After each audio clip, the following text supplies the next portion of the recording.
skies and neon nights, controllers lit like fireflies. Old freaky gamer in the zone, level up the unknown. Game talk news, it's all a thrill, conquering worlds with skill on skill. Game on, game hard, streaming stars were never far. Game on, game hard, in this conquest we're avatars.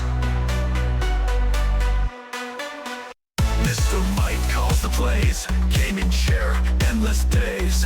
Podcast that goes through the streams, living out our pixel dreams. Hit the button, go live, in this realm where games survive. GamezAttack with a rebel spark, we're lighting up the digital dark. Game on, game hard, streaming stars. Hello everybody, Mr. Mike here, or should I say Demonic, Mr. Demonic, yeah, that'd be great. Here on GameZattack Podcast, episode 77, the ROG is coming. Yeah.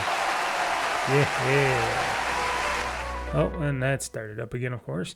Welcome, ladies and gentlemen, boys and girls of all ages. I am Demonic Core. I could say 06 because that is my gamer tag, but I'm Demonic Core, or Mr. Mike. I don't know. I was going to change my name or persona a little bit there. I don't know. Mr. Mike sounds always like your dad or some kind of like teacher or something. And I'm like, maybe I should change it to like Demonic. Hey, this is Demonic. Welcome to the GamezAttack Podcast. I don't know. I was thinking of that. I don't know. I was talking about that in my other shows. Maybe I'll try to bring it out more and say, hey, this is Demonic Core, or welcome to this or that. I don't know. I always had the weirdest feelings on calling myself Mr. Mike, but I just don't want to, because, I listen and watch other people do their shows and podcasts out there, and they're always like, hey, this is, I don't know, Jeff Grubb, or this is somebody else, or whatever, Jeff Gersman. Me, I don't want to say my name because it doesn't sound very good as a name you say on a show or podcast. Hey, I'm Mike Byer. That doesn't sound good at all to me. I don't know. Or if I go with my whole name, hey, I'm Michael John Byer with the Games News. Yeah, I'm Mr. Mike with the Games News. That's why I went with Mr. Mike, because I'm like, do I really want to go? I'm Michael John Byer with the Games News. Because in order for my name to sound good and roll off the tongue and sound good in a show or a podcast or something, I'd have to say my whole name with the middle name, because if I go, I'm Mike Byer, I'm like, eh. Now if I go, hey, I'm Michael John Byer here with the Games News, it just sounds good, But I don't want to use my whole name. I don't want to... And it's not like I don't want people to know my whole name or anything. It's just I don't want to use it because I don't want to speak it. I like my name, but it's just like I needed a simple persona. A simple thing goes, Mr. Mike. But if I go, hey, I'm Demonic Core, because Demonic is just so bleh. But if I do most of my gamer tag and I go, hey, I'm Demonic Core, which I do use in a lot of my stuff, that does have a good ring to it. But I've been using Mr. Mike for so long. I don't know. Let me know in the comments below if you're watching this on YouTube. Or you can email me at OldFreakyGamer@gmail.com and let me know what you would think. Should I change my persona? Does Mr. Mike sound like a stupid kind of a name? I don't know. I always have self-interest a bit about my persona name and stuff, even though it is me, Mr. Mike. I am Mike, and I am a Mr., at least the last time I checked. But I don't know. Or should I go with my all-time, use of Demonic Core? Because, like I said, I use that in everything for all my games and stuff, because it is my gamer tag on my Xbox. Well, like I said, most of it. It's 06 after it, because that's when I started Xbox Live. That's what, and I tell people that I'm like, no, the 06 doesn't mean there's 6 more Demonic Cores. There could be, but I just chose, because I could have just chose Demonic Core, but I chose 06 because for some stupid reason, I wanted the date in there. I wanted the year I started Xbox Live. So I put that in there and I'm like, yeah, I'm Demonic Core 06. And I'm like, okay. Because I got to be precise. I got to know the year that I started because I didn't start in 05. I started in 06 when I got my first, Xbox 360. And I got out there and started gaming online, and then I chose, Demonic Core 06. I forgot I had something before that too, but then I changed it to Demonic Core 06 because I'm like, this sounds a lot better than the other thing. And I am kind of demonic in many ways and shapes and forms, but I don't know. Let me know what you think. I would like to know what you guys would do if you were in my situation. Should I just keep Mr. Mike? Should I go Demonic Core? Because I could do that. Because it does sound pretty badass. Hello, everybody. I'm Demonic Core of the GamezAttack podcast. Hello, I'm Demonic Core, and you're watching GameOn. I don't know. It's always been something that's been always around my mind, and every time I say, hey, everybody, it's Mr. Mike, it's like, actually, now that I think about it, it does sound good because I am getting older, and that does sound like a getting older type of a phrase. Hey, that's Mr. So-and-so from blah, blah, blah. And if I want to get that old persona going on there with the old freaky gamer, I got to go, I'm Mr. Mike. I'm your dad's gamer. Yeah. First world problems, people. First world problems. Let me move my mouse over here. Let me move my mouse wrist pad over here so I don't hurt my little wrist. Getting old means wrist problems with a lot of gaming, which I have been doing.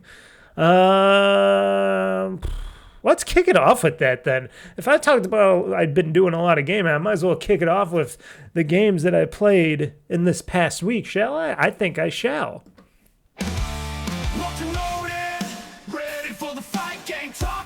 Because why not? Mr. Mike's got the scoop, he ain't holding back. Dropping bombs on the gaming industry track. Hear the thunder, feel the roar. Game talk news gonna settle the score. From E3 to PAX, they got it all. The highs and lows. You can tell that was old because there is no more E3. But I keep that in there. Okay, we can cut that short. Another thing is, a lot of my music and starting themes and stuff uses Mr. Mike in the names of in the titles of the music and stuff, and I'm like, shit, would I have to change that? Demonic Core, even the night, games, news, talking. Oh man, I would have to change that, wouldn't I? Didn't even think about that. So yes, lots to talk about, lots to get into today.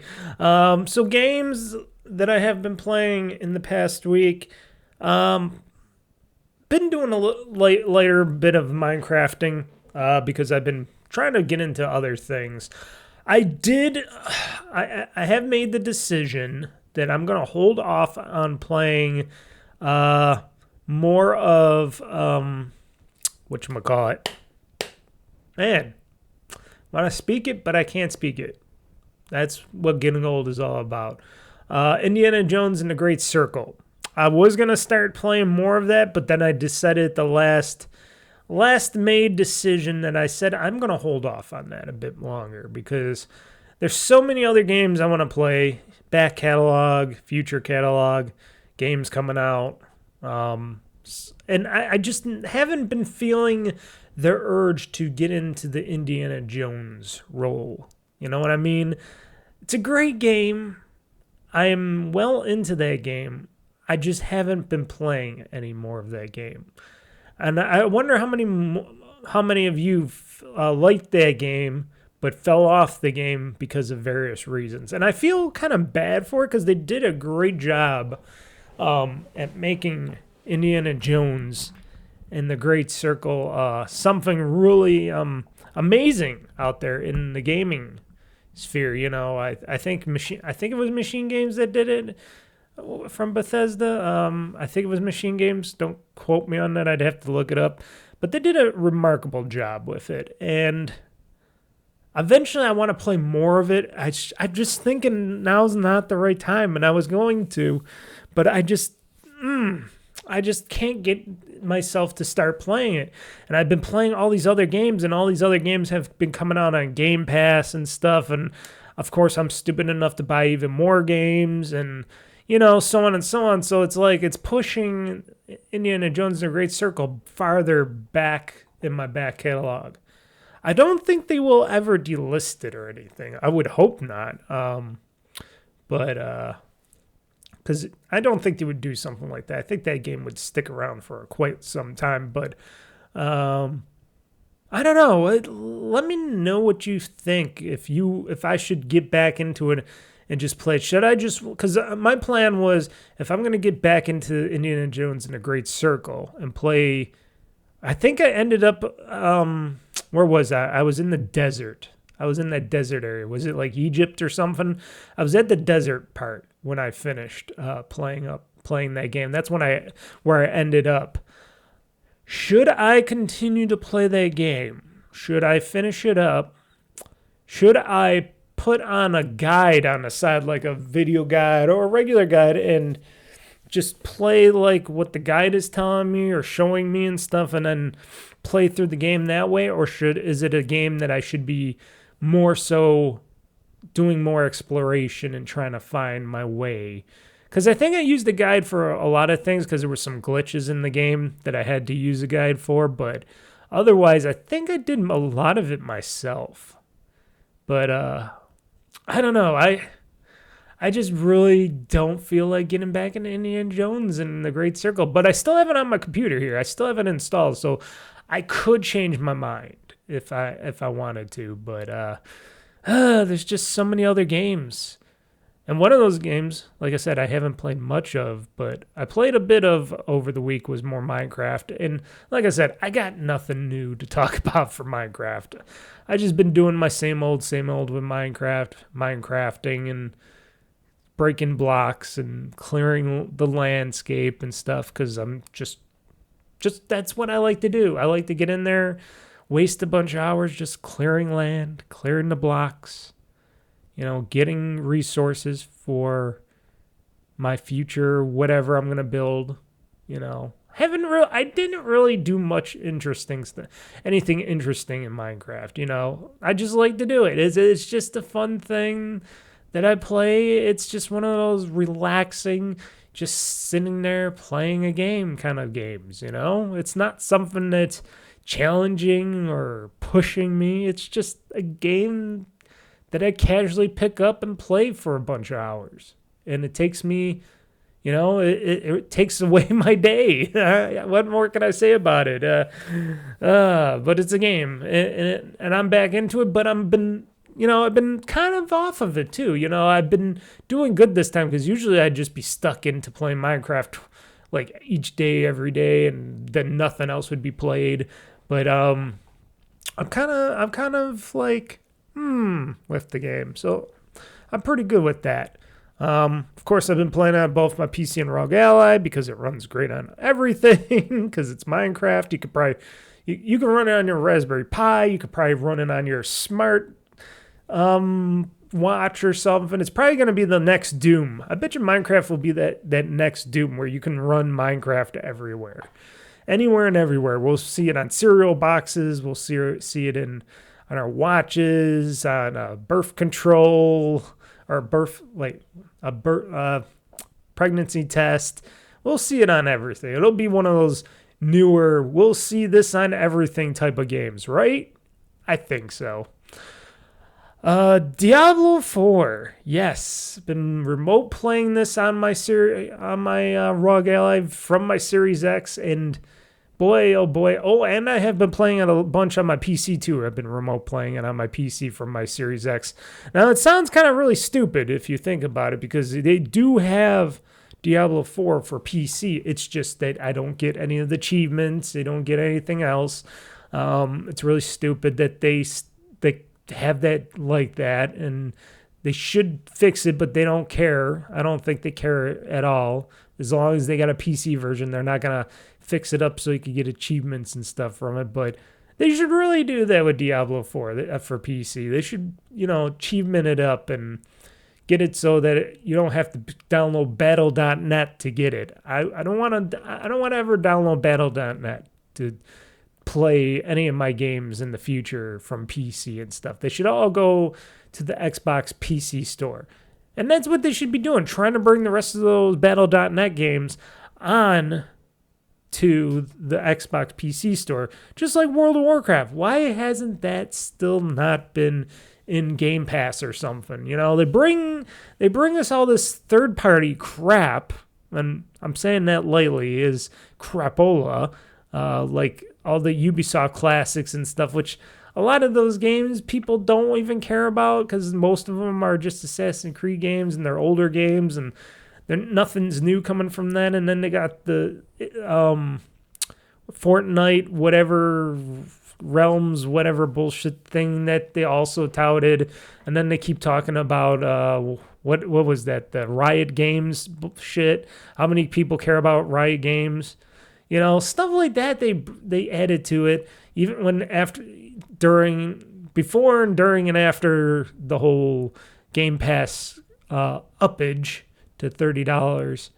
But instead of getting a lot of these third-party games and stuff and giving these other people money, why didn't they just get from their internal place, which they own World of Warcraft because they own Blizzard? Why not just get that and do that? Or is it because they don't want to lose their $15 or whatever per month for World of Warcraft? But yet they're probably spending that much or more, I would think. I don't know. Maybe they got a really, really, really good deal on Ubisoft Plus or something and all these other things. But you would think that if they're at least getting close to a $15 per month or whatever per month thing that they're spending on third-party stuff, just to add more stuff, why not just bring World of Warcraft to Game Pass? They could have did that. If they would have said, hey, guess what? Sure, this is going to be more expensive per month for this tier, but you'll be able to play World of Warcraft on tier 3 on your Game Pass Unlimited. That's what they should call it, Game Pass Unlimited. Game Pass Ultimate subscription. You'll be able to get World of Warcraft and play that for free instead of paying $15 or whatever to play World of Warcraft online and stuff like that. Your subscription will be built into Game Pass. How many people would probably be loving that? Especially on the World of Warcraft side, they'd be like, ooh, I could just get Game Pass Ultimate and I get my games for PC, Xbox, and for World of Warcraft. Okay. But they didn't do that. And even though I'm not a World of Warcraft player, I would be interested in playing it. And I know I said this once before that, yes, I know that you can play World of Warcraft for free up to, what is it, level 30 or 60 or something like that. Something weird like that they let you play up to. And it's like, okay, but imagine if Microsoft just added that to Game Pass. They keep saying they want to bring more value to Game Pass. And instead of just adding bullshit to Game Pass, why don't they add something that they own to Game Pass and make it available inside Game Pass? Even bring some achievements to World of Warcraft. I don't even know if that's how much of an endeavor that would take, but add achievements to it, bring it all in-house, download it. You could download it from the Xbox Game Store, just like how they should do with Diablo 4. It would be a lot better that way. I don't know. I think it would be a lot better. Instead of, this is all the way over here. This you got to download battle.net for. I don't want to download all these clients. I want to just play on one or two clients. I got my Steam client. I got my Xbox Game Pass client. That's all I need is my PC Xbox client and my Steam client. I don't need any other client. I don't need the Epic client. I don't need the GeForce Now. I don't need the battle.net. I don't need the GOG. I don't need any other client that's out there. I just want to download my games from where I play them. And sure, it's okay if they if they have the option where you can get all these extra clients from all these people like Ubisoft, EA, Epic, and all that stuff in there. But if it's games that they can just get from themselves and these are their games, put it in your own stores. Have it so you don't have to download a third-party launcher or whatever bullshit. I don't want that. Nobody wants that. Nobody wants that. And they have not done that. But there's a lot of things that Xbox/Microsoft does not want to do.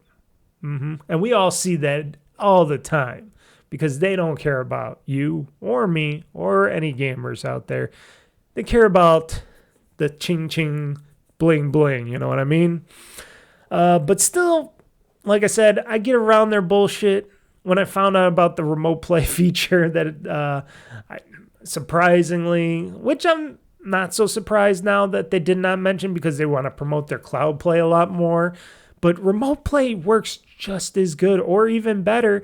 And I can play all my games now. I know it's in a stupid way because you got to have an Xbox Series S or X. I don't know if you could use it with your Xbox One consoles.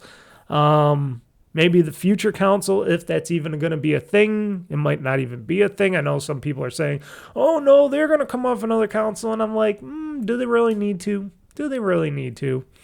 But, yes, I've been playing Diablo 4 remote play on my Series X. Or on my, technically on my Series X, but on my ROG Ally and my PC. And it's been running phenomenally, especially on the PC. The PC doesn't get those little minor slowdown glitches like I do on my ROG Ally because of Wi-Fi. Even though I got Wi-Fi 6, sometimes you get the little hiccup, which will only last for like a second or so, and it doesn't bother me.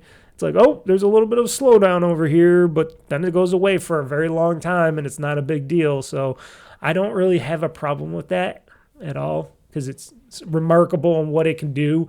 Remote play over my own Wi-Fi connection from my console to my wirelessly to my ROG Ally. That's just amazing tech right there. And I will be talking more about that, what I did with my whole living room entertainment setup. I just cleaned my house most of my house this weekend. I got to do some more cleaning, maybe today, maybe during the week or something before the ROG Ally comes out. But I did some of that cleaning and updating of my entertainment's living room center. I'll talk about that later, but makes it a lot even more pleasant for me to just sit around the house and do some gaming and watching some movies and TV. And I'll let you know, it's really stupid, it's really crazy, but hey, I got the tech to do it. I might as well do it that way. But been having a lot of fun in Diablo 4. Probably be playing some today because it's just a fun game. I love playing Diablo. I love just hack and slashing away.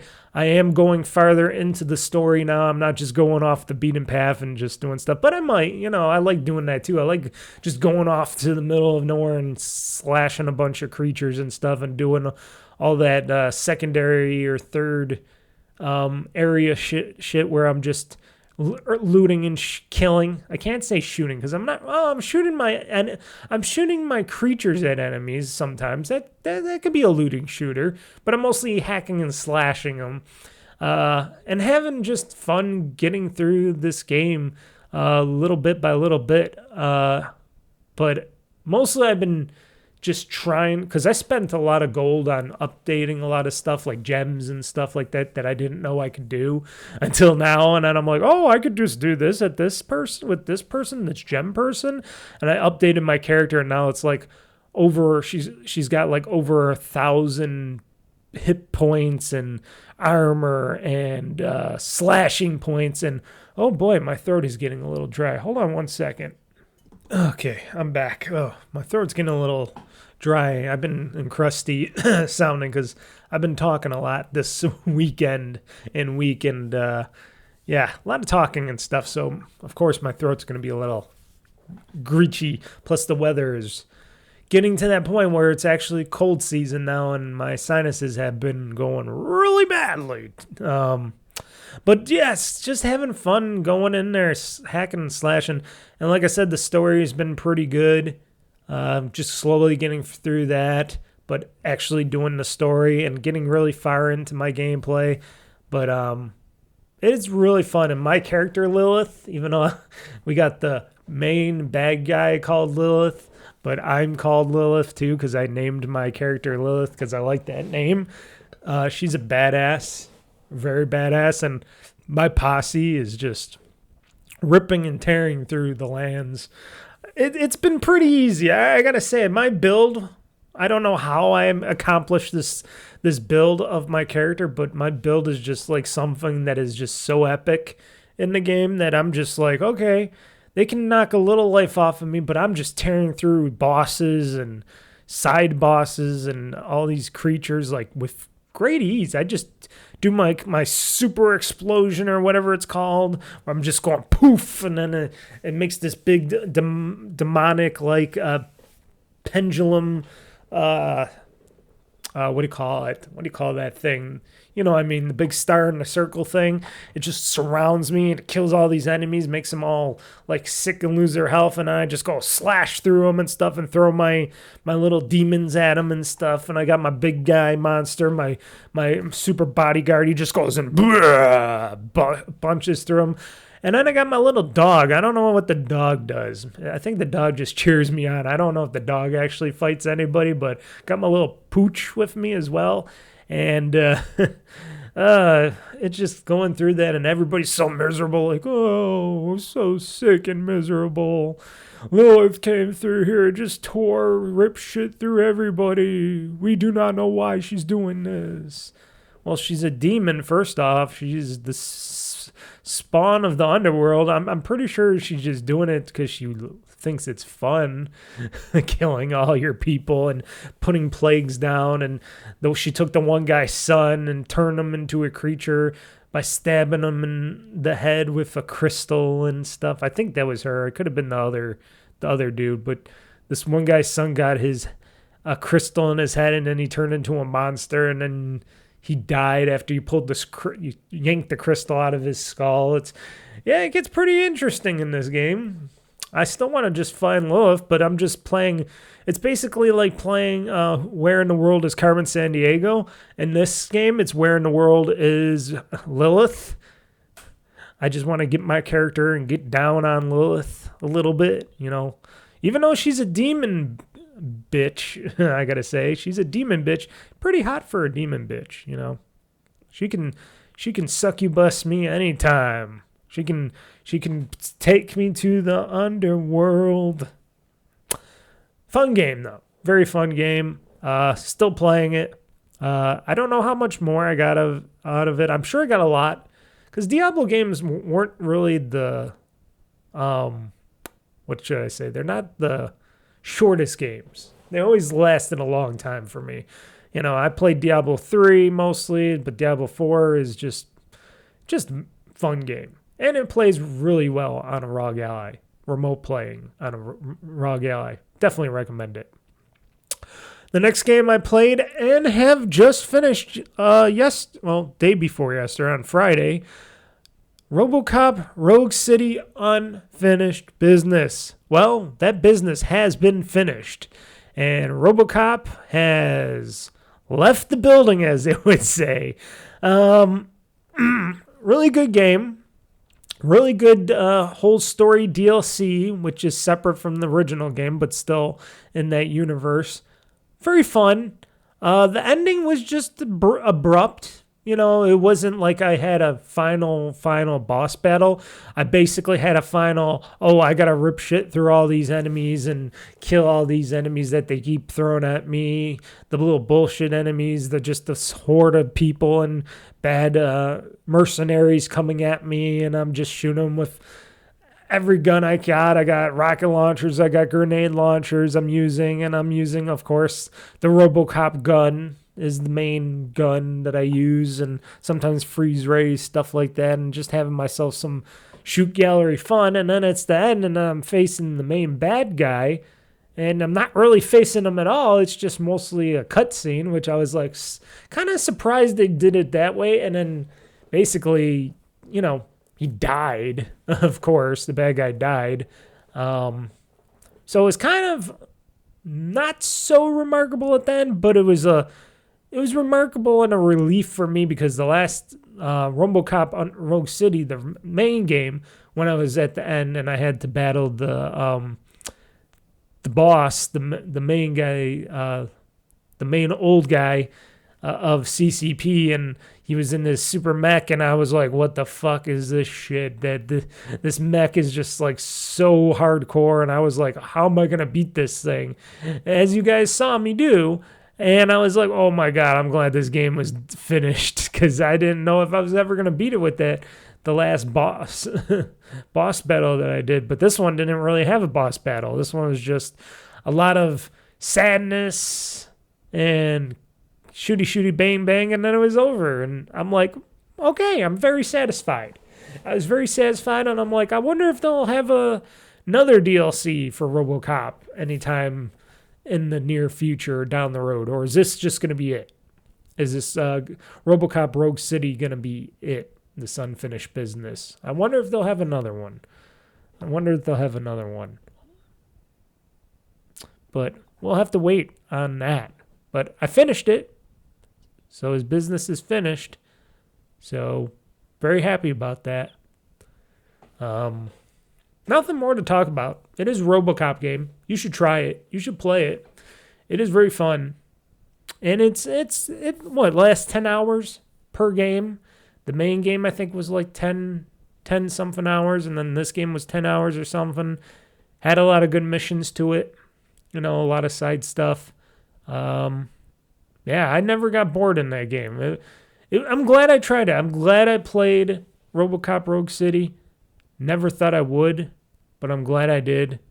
And now it's all finished. So I can move on. And the moving on I will do. I will be moving on with this next game, because this next game, I am going to be playing it on Friday as a GameOn game, just like I did as a Let's Play game. I've been starting off and just playing a bit of American Truck Simulator on PC. It is a fun game. I watched a certain Alex Navarro from Nextlander fame played this game countlessly and loving it. He's a big trucker guy. He has his own steering wheel and all that stuff. Him and other guys have their own steering wheel rigs and stuff. I do not. I play this game on an Xbox controller, which works just fine for me. But it's not like I didn't look at USB steering wheels. I was looking at them. I don't know if I would ever get one because I don't got an area for a steering wheel. I'd have to get like a special little table lip here, and I'd have to get the steering wheel hooked up to it. It would just cost a lot of money and be a lot of hassle and time for something I don't really do too much. Yeah, I don't play that game religiously like most people do. I didn't even buy any DLC for it yet. Like, I got like whatever's with the game. I think it's California, Nevada, and Washington. I think that's it. I'm thinking about buying some of the DLC for American Truck Simulator, or I'm waiting for the packs to go even deeper on sale. They're on sale now, but I'm waiting for them to get a little cheaper. If they get a little bit cheaper, just a little bit, I might buy the super pack and just have most of America unlocked for the DLC and stuff, so I can take even more jobs and stuff. But I haven't played that much of it. But what I played of American Truck Simulator, if you watch the video of the Let's Play I did, I was having a ball. It is a fun game. I'm glad I played it. Amongst simulator games that I like to play, because I do like to play a various amount of simulators, depending on what, a lot of games can call themselves simulator games, but it doesn't mean they're actual simulators. And this is kind of an actual simulator, but not an actual simulator, because you don't really need to do everything in the simulator. You don't have to do every single thing. You could just do the basics and you can play it. Unlike something like Microsoft Flight Simulator, where you gotta click every little switch and button to start up a plane or something like that, or a helicopter. You gotta know what to hit to start up. In this kind of a simulator game, an American Truck Simulator, it's just easy. You just get in your truck, you start it, it's already starting up, you do all your stuff. Easy to figure out where your blinkers are and stuff on your controller. I forgot what it was, the blinkers, and then you just drive with the analog stick, and then you just are the trigger stick, and then you move the analog stick to turn the steering wheel. Very easy, very simple. And that's how I like it. I like it really simple, really easy, and then just try to do the best I can driving on the road, which I really suck at, and trying to back up my trailer, which I know a lot of the people, especially Alex Navarro and stuff, they don't really like backing up their trailers and doing that stuff, so they usually skip that. Me, sometimes I like to try it just to see how well I can do it, because I do have a trailer hitch on my vehicle here at home. So if I'm going to be getting a trailer, which I think I'm going to be getting a trailer or something next year, I got to learn how to do the backing up of the trailer with the trailer hitch, you know what I mean? And practicing in something like American Truck Simulator will get me to utilize and learn how to do it easily, because some people will say to you, oh yeah, this is the easiest thing to do. To me, it's not. I know you got to turn the wheels the opposite way and do the thing where you turn it in and turn it into the spot, but then you got to know when to turn the wheels again to turn it back, and you try to level out to back your trailer, and it doesn't always work the best way that you would think it would. And I've tried to back up my trailer with my vehicle many times before, and I have epically failed numerous times. And people don't get that. Like when I was helping my one former friend move, I was trying to back up the trailer. He's like, "Well, you're gonna go this way." I'm like, "I'm trying. It's not as easy as you think it is." Especially for someone that's never backed up trailers in his whole life, and it's a whole new experience. People, backing up a trailer is a hard thing. I usually just unhitch the trailer and just move it by hand, like in the parking lot. Because, like I said, when I was moving my friend, I was using a smaller trailer, so it's easy to just pick up the trailer and just roll it to the position you got to do, because that's pretty much how I'm going to be doing stuff like that. A lot easier for me, a lot less fuck ups, and just something that I will particularly do in the future when I own my own little trailer. It's not going to be a huge trailer. It's going to be a little utility trailer. It'll be able to carry, a lot of the big stuff and stuff in there. I just don't want an extended trailer. I don't need an extended trailer. I need a little trailer. If I can get an extended trailer, it would have to be able to fold up and roll into my garage, which then it would have to clear the height of that too. So it would have to be a smaller utility trailer. And I'm still going to look for one that can like unhinge and fold up, and then I can roll it into my garage, because that is something that I would love to do. But besides that, I'm not talking about my shenanigans here at home. American Truck Simulator, fun as hell. They even got the internet radio stations I was listening to, which of course YouTube was dinging me on a lot of stuff. It was like, oh, look at all this copyrighted music you've been playing. And I'm like, I don't give a shit. As long as there's no copyright strikes, I don't care. It's a part of the game. Let it go. I'm not trying to promote I'm not trying to steal anybody's music or whatever, blah, blah, blah. If people like what they hear in the music, they can just buy it from the artists themselves. That's what I always recommend. And you can't even really, who's going to want to rip off the music anyways from my video when you're hearing me talk over it and sounding horns and going, "Arr!" and yelling. I don't think that's really good to rip off stuff like that. But you never know. People are crazy. But driving a truck is fun. And it is, American Truck Simulator is really nice. It's really nice to just drive. And they make everything look so good in the game. They really did a nice job on the visuals of the game and the trucks and everything you do in the game. And it's just a fun, nice, calm game to play, at least until you get up to the points of where you got to back up a trailer or do something else. I know you don't have to back up the trailer, but I try to, because it's good practice. It's good learning. It's something you should do And I'm going to be playing a lot of this game, especially on GameOn's. Like I said, this upcoming Friday's Game On, I am going to be streaming American Truck Simulator for you all. So get ready, because we're going to get some trucking in. And then if, people like to watch it, and if I'm going to do more of it, maybe I'll get some of that DLC, and then I can do other parts of the country and stuff and open up some more possibilities in American Truck Simulator. They actually have it posted for American Truck Simulator to be coming to Xbox at some point in time. I don't know if that's ever going to happen, especially now, but they do have a post on Xbox and Xbox.com and stuff like that, and in the PC store actually saying, hey, American Truck Simulator, and it's coming soon or whatever, blah, blah, blah. And they have an actual listing description for it, and I'm like, I wonder if this game will ever come to Xbox. And if it does, and I could play it either on Xbox or PC or something, I'll buy it again, and then it'll probably come with some achievements attached to that too. That'd be pretty cool. I would like to. I own it on Steam, but like I said, when you throw it in achievements for a game, Mr. Mike just goes, oh, achievements. Oh, gotta go and get the achievements. Because I'm an achievement whore and I got issues, people. I have serious issues. But if it never comes to Xbox, okay, whatever. Because then I'll play it on Steam because I own it for Steam. Because I bought it on Steam.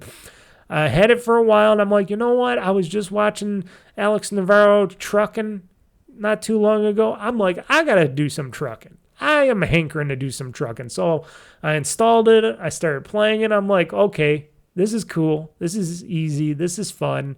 And that's what I've been doing. So definitely recommend you an American Truck Simulator. If you like simulator games and you ever wanted to learn or see what being a trucker is like, because they do a lot of things in there. They'll ding you for car accidents and running red lights or going too fast. Anything in the real trucker life. It's really fun. It's a really good game. And like I said, I can turn on the internet radio stations, play some music. I got to see if I can get my other internet radio stations on there. I should try that maybe during the week if I got time, or today or something. I should try to see if I can get some other music that I listen to, like some K-pop and some other various over the pond music that I listen to. So American Truck Simulator for PC, very fun. Check out my Let's Play and get ready for some trucking this Friday on Game On at 8 p.m. Eastern Time, right here on OldFreakyGamer.com and OldFreakyGamer on YouTube and Twitch.tv. Another simulator game, because you know me, I gotta play me simulator games, and this one just came out for Game Pass because why not? It's been a while, but it came out on Game Pass, and when this came out on Game Pass, I'm like, oh, shucks, I gotta play this game because I played it a million times before because I already own it on Steam. I didn't buy it on Game. Now, note, folks, even though it's on Game Pass and even though it's on sale, I did not buy the game because I figure I will be able to beat the game or the challenges in the game enough that I will be able to get all the achievements in this game. Supermarket Simulator. I played it a million times before. You guys watched and loved my videos. It is a fantastic game for the Steam version for PC. Now for the version for, because this is available for Xbox Series X and S and PC and online. If I want to just do this as cloud streaming game, this is also a cloud streamable game. I'm playing the PC version. Now, I was like, well, Supermarket Simulator, because this is the same one as the Steam version, but they did update it a bit. I got to check out the Steam version of the game and see if they updated that a bit. Now, for the Xbox version of this, the PC Xbox version of this game, they say you can mod it. It says right there in the text or something, it says this is a moddable game. You can use mods in Supermarket Simulator for the Xbox version of the game. And I'm like, oh, okay. So I'm like, I wonder if the mods on Nexus mods that I use for Supermarket Simulator for the Steam version will work in this version. Because then I'm like, well, then I can do stuff like get extra money, change up a few things that they did not, really fix or anything in the game, and that I like a little bit better with the mods, which improves the look of the game, like the store products. I can make them real name brand products and stuff like that. And I could do some other stuff. So I was thinking, okay, Mr. Mike, maybe I could try to do some of this stuff to get it to be like my Steam version of Supermarket Simulator and still earn my achievements, because that's why I'm trying it and playing it on there. So I decided, well, why don't I install some of these? First, I tried a bunch of the mods that I did there. I did all the stuff that I did with the, Steam version of it. I loaded the game, tried it. None of the mods were working. None of the mods work. None of the mods took to the game. The game just was the game for Xbox for PC. And I'm like, oh, that sucks. These mods seem to not work or take with the game, even though you would think they should, because it's still the same code base, but I'm sure it's something to do with whatever Microsoft does or something else or whatever behind the scenes. Code is happening behind the scenes. I don't know. I'm still baffled on why this version would be different from the Steam version if they're, should be similar code in most ways, but not, I guess. So I'm like, okay, the other thing is, how about the more money cheat? That should work. That I only have to go into the game save to do. So you can go to the game save, you can open it up, the game save in Notepad, and then you can see all your values. And then when you type in money, you can see how much money you have in the game, and then you should be able to just type in a new amount of money in there. So I'm like, okay, this should work still, because it's letting me open up this game save, and I can edit it with Notepad and stuff, and get my money upped in this game.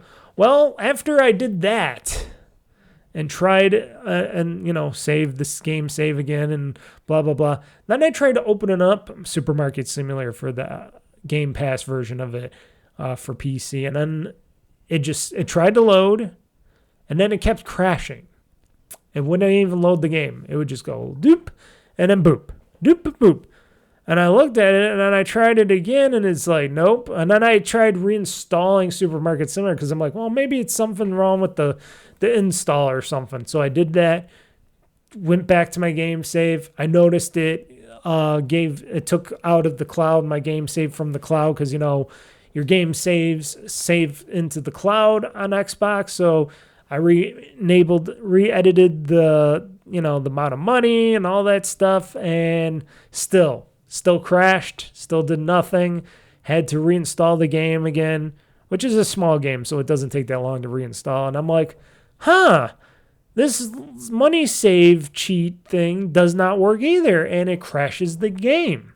So I'm like, they say this game is moddable. They say this game can run mods and stuff, but apparently nothing is working. None of the mods are working. None of the, save cheating, save up, hacking is working anymore. So I'm like, well, if you're saying this game is moddable, why am I not able to mod it? It doesn't make sense to me, Xbox, on why that is what it is. Now, no, the game is fun, and I've been playing it since then legitly. You'll be able to watch me, because my upcoming recent video is going to be Supermarket Simulator, which I am going to be doing for Let's Play during this week. And I've been just playing it legitly, getting, the minor challenges of where I got to do more grinding and stuff, but still overall, it's still the exact Supermarket Simulator that I played on Steam.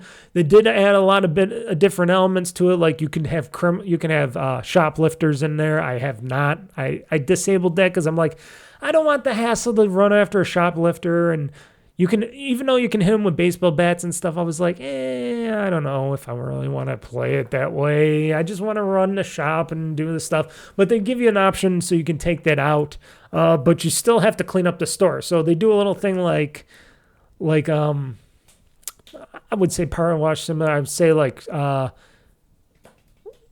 like crime scene cleaner did, where I gotta mop up, sweep up, I gotta polish up the store windows and stuff like that, the glass and stuff. Sometimes it gets a little dirty. Sometimes they'll give you those little tasks like, oh, there's some dirt on the floor. Oh, there's some garbage on the floor. I guess these customers dropped these items and they didn't tell you. And it's got a little stinkiness coming out of them, because why would this flour be stinky? I don't know. Did somebody take a shit in the flour or something? Yeah, somebody broke some flour in my aisle, and it's got stinkiness coming out of it. It's got green smoke coming out of it. I'm like, what did they do to it? Did they put some radioactive goo in there? Did they shit in there? What happened to make this thing stinky? But you pick it up, it forms a garbage bag just like in crime scene cleaner, but you can just fill it up with more garbage. It doesn't get, I don't think it gives you a limit, because I only get like 2 or 3 little bits of garbage to pick up, and then you got to take it all the way outside to the garbage can outside. Another thing that I wish I was able to mod is the garbage can, because in one of my mods, I was able to take that garbage can and move it back to inside the store, so I didn't have to go outside every time to empty the garbage. Maybe eventually some of these mods will work for this. I don't know. I haven't seen anybody. I even looked up YouTube videos to see if anybody's had anything. I know the game just came out on Game Pass on Xbox right now, so it might be a little while before some people figure out how to actually romulate this game, by adding mods to it. So maybe eventually that stuff will happen and it'll work, but for now it doesn't, at least for me. And I know some people probably don't like cheating and stuff in there, but it's not cheating when you're just playing by yourself and you're just having fun. And sure, I want to still get the achievements from it, which all these achievements are very easy and obtainable to get. I got to tell you, it's just going to take a little time, but I'm having fun playing it the legit way as well, so it's not a big deal. I noticed there's a little thing, like if you hire somebody, I don't know if this was in the original because I did not know anything. They never spoke of this in any documentation about the original. But, if you hire a cashier in your store and they're going really slow scanning people's items, that bugs the fuck out of me. When you get a whole line of people and this guy's going, doot, doot, because he's so robotic. Now he looks like a freaking cyborg just doing people's cashing. He takes so long. I didn't know because I was just messing around. I think I was doing this in the video too. I hope it's in the video because it's really funny. And I'm just messing around. I'm like, what are you doing? I think I called him George. Was it George or Bob? I think it was George. And they're like, George, hurry up, George. You got this huge line, George. You freaking dumbass. And I'm just playing around and I accidentally click on the back of his head and it goes, boost. And I'm like, what? Oh, he's going faster. I'm like, how is he going faster? And I'm looking and I look up and I see above his head he's got like a boost thing, a boost function that makes him go faster to cash people out. Then I'm like, wait, let me click on him again. And it goes boost, boost, boost, boost. And I'm like boosting him up and he's going faster and faster, checking people out. I'm like, so all you're telling me all I had to do was go on the backside of this fucking dumbass's head, basically smacking him on the back of his head, that the virtual smack with my mouse by clicking on him, and that gets him to speed up. You would think he would just normally just speed up, and when there's more and more customers in his line, you would think he would just normally speed up and check them out. No, you got to go in the back of this guy's head and go, boost, boost, boost. And it reminded me of the show I like to watch, this anime show. Very slutty-ish, I gotta tell you, for all you slutty anime fans. High School DxD. If you ever watch that show, it's a great anime. I bought all the anime up to the Hero. I think that's the final one, at least for now. I hope they come out with a season 5. They were very expensive. Let's just say most of them I had to get were European, so region like B or 2 or whatever it is. And I rip them on my computer, so it's very easy to get them all ripped and stuff, but a lot of them were region 2. I couldn't get the American United States versions because apparently they don't bring out too much anime over here, or it's super hard to find, and I don't know when this stuff comes in and goes. It's very hard to get good anime here. You got to search outside.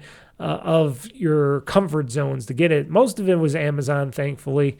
But it's a lot harder to get the anime here, especially probably now overall. But I was like, oh, this is just like the kid in that anime that goes boost, where he has this dragon hand armor, and it goes boost when it boosts up his energy and stuff. I'm like, oh, so I'm gonna do that with this guy, and I'm like, boost, and he's going faster and faster. Ultimately, I fired him at the end because I'm like, hey, he's costing me a lot of money, and I can do the caching myself, and I can still go faster than this guy even when he boosts. But I was like, oh, it's good to know that I know now in the trick in Supermarket Simulator that I can go and click on the back of these guys' heads and make them go faster for these cashiers. So if you were wondering if your cashiers are super slow and you want to speed them up, you just smack them on the backside of their heads. Now, note, there is a cooldown thing. Like it'll go down. It's not a cooldown. It's like his boost will last so long and it'll start clicking down. But if you keep clicking on the back of his head, it'll go right back up again. But you got to eventually go back to the back of these guys and click on them a couple times so they can boost back up again. The only hired help that I think is very useful is the stock boy. Now, the stock boy was stocking like freaking crazy. I didn't have to boost him up at all. He started right when I hired him. He was starting at night, and then he was working in the morning and stuff. And when he is done, he just stands there. He does just stand there because he doesn't do any cleaning. He doesn't deliver anything or anything like that. Oh, that's another thing. They got like Uber Eats delivery in this, but you got to deliver it yourself. And you can get like a skateboard, or you can buy a bike and stuff. And then when you keep leveling up, you could get like a car or a truck and stuff down the road. So you could do round, because I guess this is a little town that they actually made this time. Before in Supermarket Simulator for Steam, there was just this one section of road and part. Now, no, this was in early access when I bought it. But now they got like a whole town where you can go to people and deliver their groceries and stuff.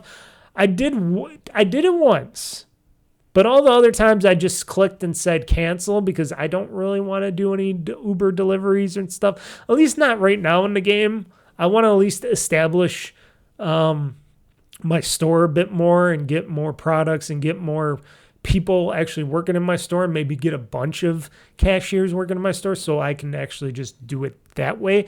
And then I can go ahead and do some deliveries and stuff like that. But overall, I'm just like, okay, they got a delivery service. You can have a delivery service. Now, no, they don't let you charge for this delivery service, and I can't charge more to deliver these people their groceries, which I think is a missed opportunity.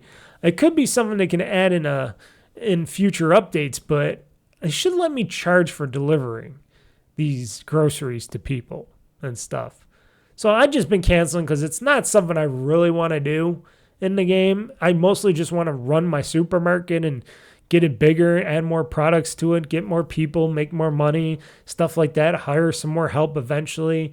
I finally unlocked my stock room and stuff. I did a lot of this. I played over 8 hours of this game already in this past week, which is a lot of hours, and I'll probably play some more of it today. I'll probably play a few hours because I get just hooked into this game because Supermarket Simulator, it is just another cozy game where you just relax. You're playing, clicking. That's probably why my wrist is killing me so bad right now because all I've just been doing is clicking. Luckily, I have this wrist gel wrist protector sort of, where I can lay my wrist on, but it only works for so much because I'm doing so much clicking and stuff. And I know if you're listening to the podcast, you can't see it, but if you're watching the video portion, you could see it when I was showing it. But I have to use this wrist guard to protect my wrist when I'm just using it on my PC all the time with the mouse. It's crazy. I could use the Xbox controller, but I find that the Xbox controller is a little bit more challenging and restrictive. I can do it, but it's not my ideal thing. Now, if I'm playing this on the ROG Ally, it's a lot better. I can definitely play some Supermarket Simulator on my ROG Ally. For some reason, the controls on that, even though they're Xbox-like in nature, they seem to be a little bit better with that. But still, overall, I like to do just on keyboard and mouse, especially if I'm cashing people out and they give me a credit card. I can use the number pad to just dial in their total and stuff and check them out and stuff. It's really fun. It's really easy. But they added a lot of improvements to the game. It looks great. They added a lot of new customers and stuff. They added some more slutty-ish women customers to it, which I find very interesting. I love it when they got some back tattoos and stuff, and they're all in. Most of these women are in heels and stuff, which is crazy. But it is a fun game. And if you like to just have your own little store or supermarket, this is a great game. That means I got to get back into what is it called? TCG Card Simulator. I got to get back into that because I got my Card Simulator game that I got on Steam where I own my own card shop. I got to get back into that. All these stupid little simulators I like to play, it's crazy. Why do I have time for anything else? I don't know. That's why I stopped playing TCG Card Simulator because I'm like, oh boy. I think I'm going to have streams in the future. I think for like GameOns or something, I'm going to have like a whole, like right now I'm doing American Truck Simulator. Maybe I'll go from American Truck Sim. Oh, that could be an idea as well. Now I know it's spooky season, it's Halloween, but I'm not really super into the Halloween spooky season anymore because I don't dress up in costumes. Well, I could dress up in costumes. I do sometimes do some crazy stuff here on the show, but otherwise I'm not going out and trick-or-treating anymore. That's for the kiddies and stuff. And I don't have no kids myself, but I don't do the spooky season too much. I will watch some spooky movies maybe. I'll watch some horror movies or something, but game-wise, I don't know. I'm not feeling into playing some spooky games. I got some spooky games, but I did say once before that I may play some spooky like games and stuff, but I have not been feeling it right now. You got to feel it to play it. I'm the kind of feeler type of guy where I gotta feel like playing this game or something like that in a spooky game, and I have not. And I've been into the simulator game a lot more and stuff like that. I like to simulate these things. So maybe I'll go against everybody else while they're playing their other games like Silent Hill F and what were these other spooky games people were playing? I forgot. And I still got Dead Space Remastered to play and beat as well. That's another game I still got to play and beat, but maybe I'll play that on Halloween itself. When is Halloween anyways? Is it the 30th of this year still? The 31st maybe? That's Friday. So maybe Friday the 31st, maybe I'll play a spooky game. If that's Halloween, that should be Halloween, right? It's always on the last day of the month of October. So if that is that Friday, which is, I gotta tell you, 3 weeks away is already Halloween and the last day of October. That's crazy. October's almost over, folks. We're going to be in November pretty soon. Isn't it freaking crazy as I'm saying that now? Because today's the 12th as I'm recording this on Sunday. And before you know it, it'll be almost the 31st. Holy shit. I don't know. It's my age getting up there. Time just flies. It's crazy. But yeah, maybe I'll play more of the Dead Space that day. I'll do a Dead Space stream that day or something. A Dead Space remastered stream and play more of that on Friday on Halloween. That seems like a good thing to play on Halloween itself. And it's on Friday. So perfect timing. Perfect day for me to play a spooky game on the spookiest day of the month. That reminds me, I gotta watch some of those Disney Channel movies like Hocus Pocus and stuff. I really do like those. I should watch the Nightmare on Elm Street movies. I have all those. I bought all those on Blu-ray. I should watch those. I also bought the Terrifier and a bunch of other stuff. I should watch some of that stuff. Maybe I'll watch a Nightmare on Elm Street movie today or something. Freddy Krueger. He was always, just like Chucky, Freddy Krueger and, Jason and stuff. Are people actually scared of these characters?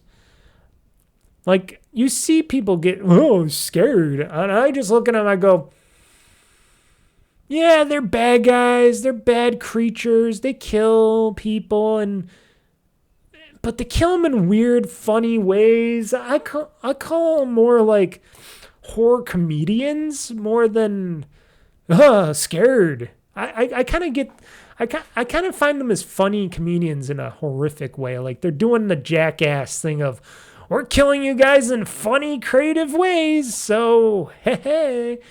I don't see them as the worst thing. They're bad. They're bad people. Whoops, I made my monitor go up too high. I was trying to lower my monitor a bit, and I made it go up too high. They're bad creatures, bad things in people, but they're just funny. They're not scary. They're funny. It's just like Leatherface and American. What was it? American Chain. What is it? Not American Chainsaw. American.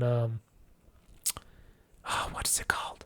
The Chainsaw Massacre or whatever it is. I watched one of those American Chainsaw Massacre movies, and it wasn't scary. It was just funny.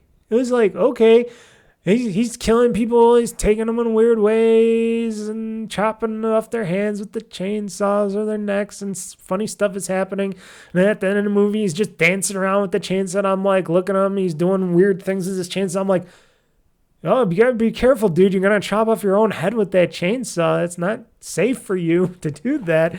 And I'm just like, this is weird and funny. It's just not scary. I don't know.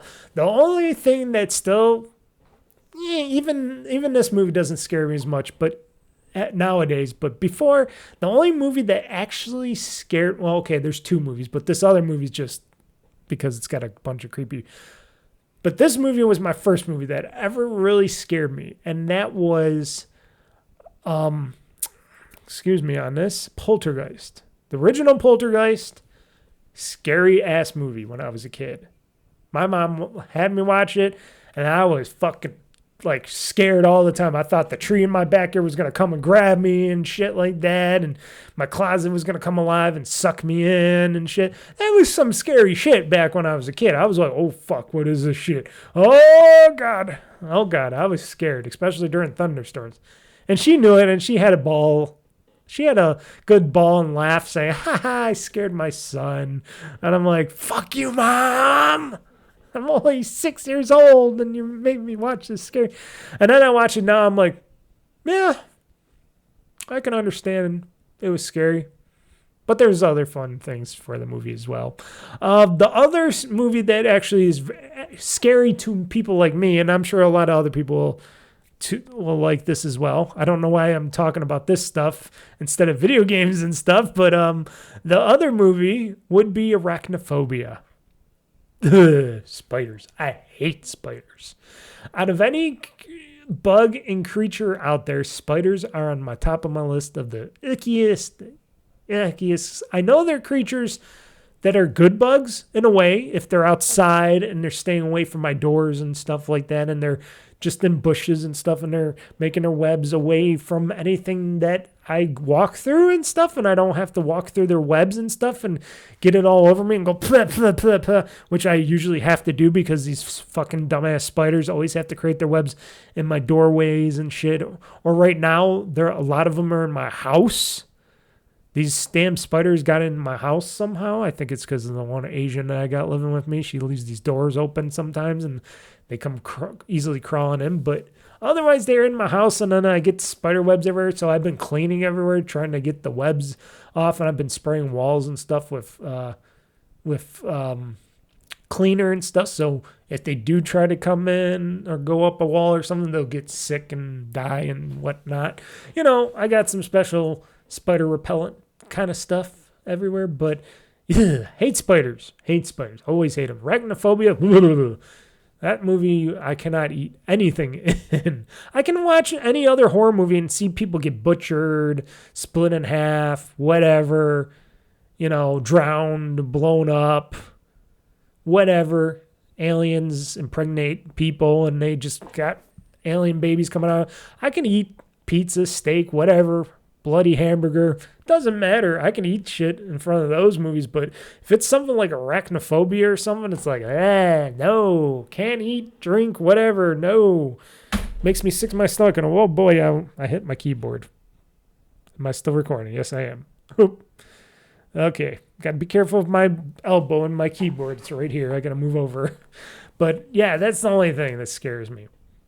Now, what was I talking? Oh, I was talking about spooky games. So yeah, maybe I might play some Dead Space on the 31st of Halloween, because that'd be a good thing to play at that time. Otherwise, I think I'll make every GameOn session on Friday's simulator game. So this Friday will be American Truck Simulator. Next week could be like Supermarket Simulator or TCG Simulator. I'll decide on which. And then I can just play a bunch of different simulator games, go between the main three that I like to play, That seems like an interesting idea for me.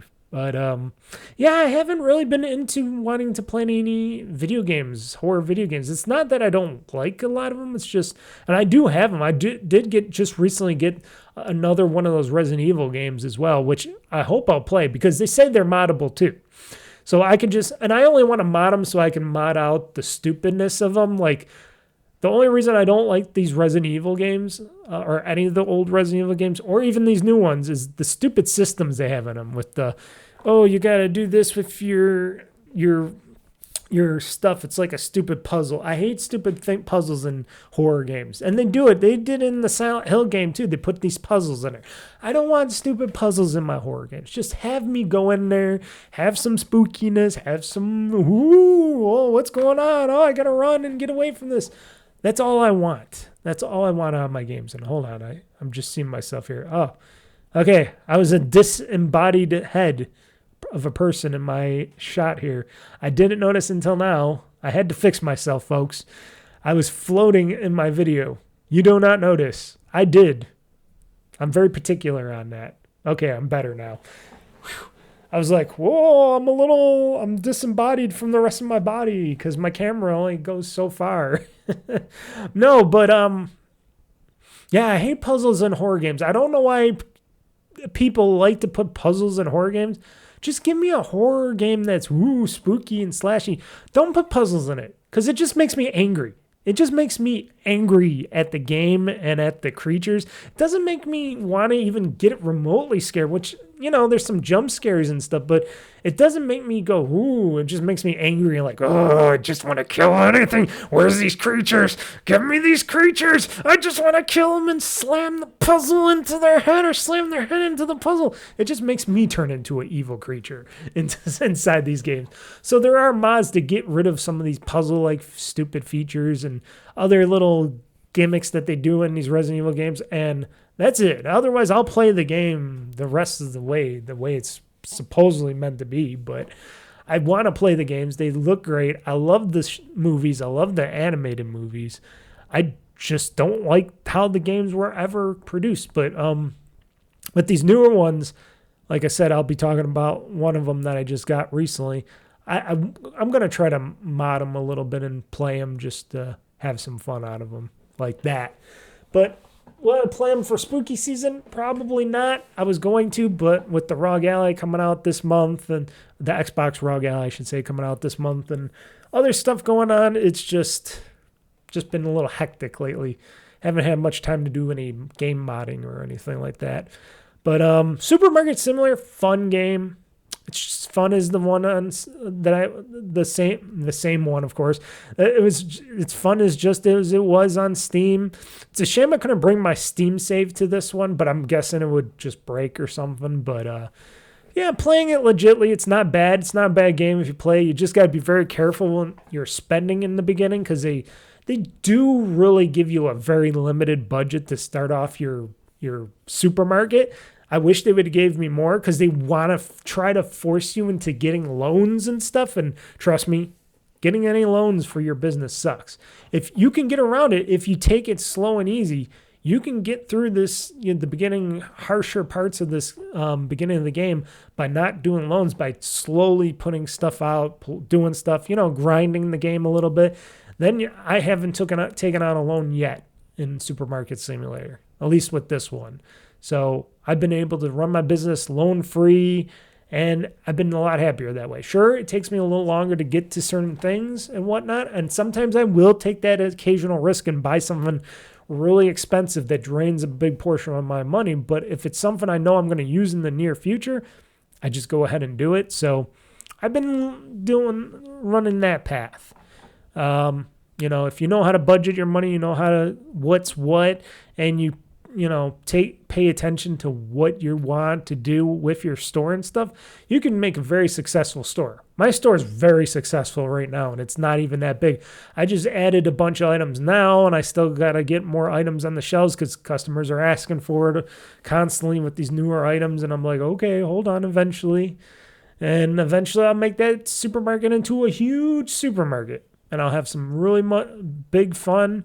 Like I said, they added a lot of great stuff to this game that makes this game a lot easier to play down the road and a lot more fun.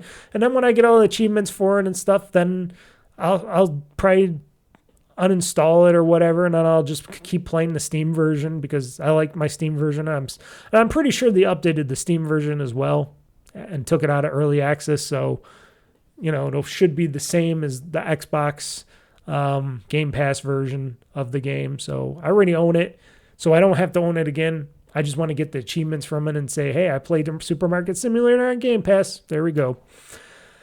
Another game I played, because we got to get through these, Ninja Gaiden Ragebound. I know a lot of people have been playing that from before when it came out a long time ago. I just installed it, I purchased it now, early on, early-ish of now. I shouldn't say now, but I purchased it in the past week or so, and played a little bit of it. It is a challenging type of a game, but it is seemingly really fun at the beginning. I only played the beginning. I didn't beat Ryu. I wonder if I have to. I wonder if I should restart and try to beat Ryu or something, or should I just keep going? Because I know there's an achievement if you can beat Ryu and continue the game. I didn't do that. I forgot all about it, actually. But so far, so good. So far, it's pretty fun. So I'll keep playing it. It's on my ROG Ally, and it plays very well on the ROG Ally. It's a really fun little game, side-scrolling type of game. Ninja Gaiden, Ragebound, very fun. It was on sale, that's why I got it. And then the final game that I played a little bit of again, because I wanted to just install and play something on my ROG Ally, I played Superhot, Mind Control Delete. Played a bunch of it before. Wanted to get back into it to see if they changed anything up or anything down the road. No, it's the same game. It's whenever you move, the enemy moves. When you move, the enemy moves. If you're moving and they're taking a shot, you can move out of it very slowly. It's like you can make it go like frame by frame. You could just keep moving and then they keep moving. But every time you stop, they stop, and everything stops. Everything freezes. It's really a unique, fun game. When they came out with this game a long time ago, it was something. It was the talk of the town. People thought it was a very envisioned, big time envisioning game. I think so. I think they can.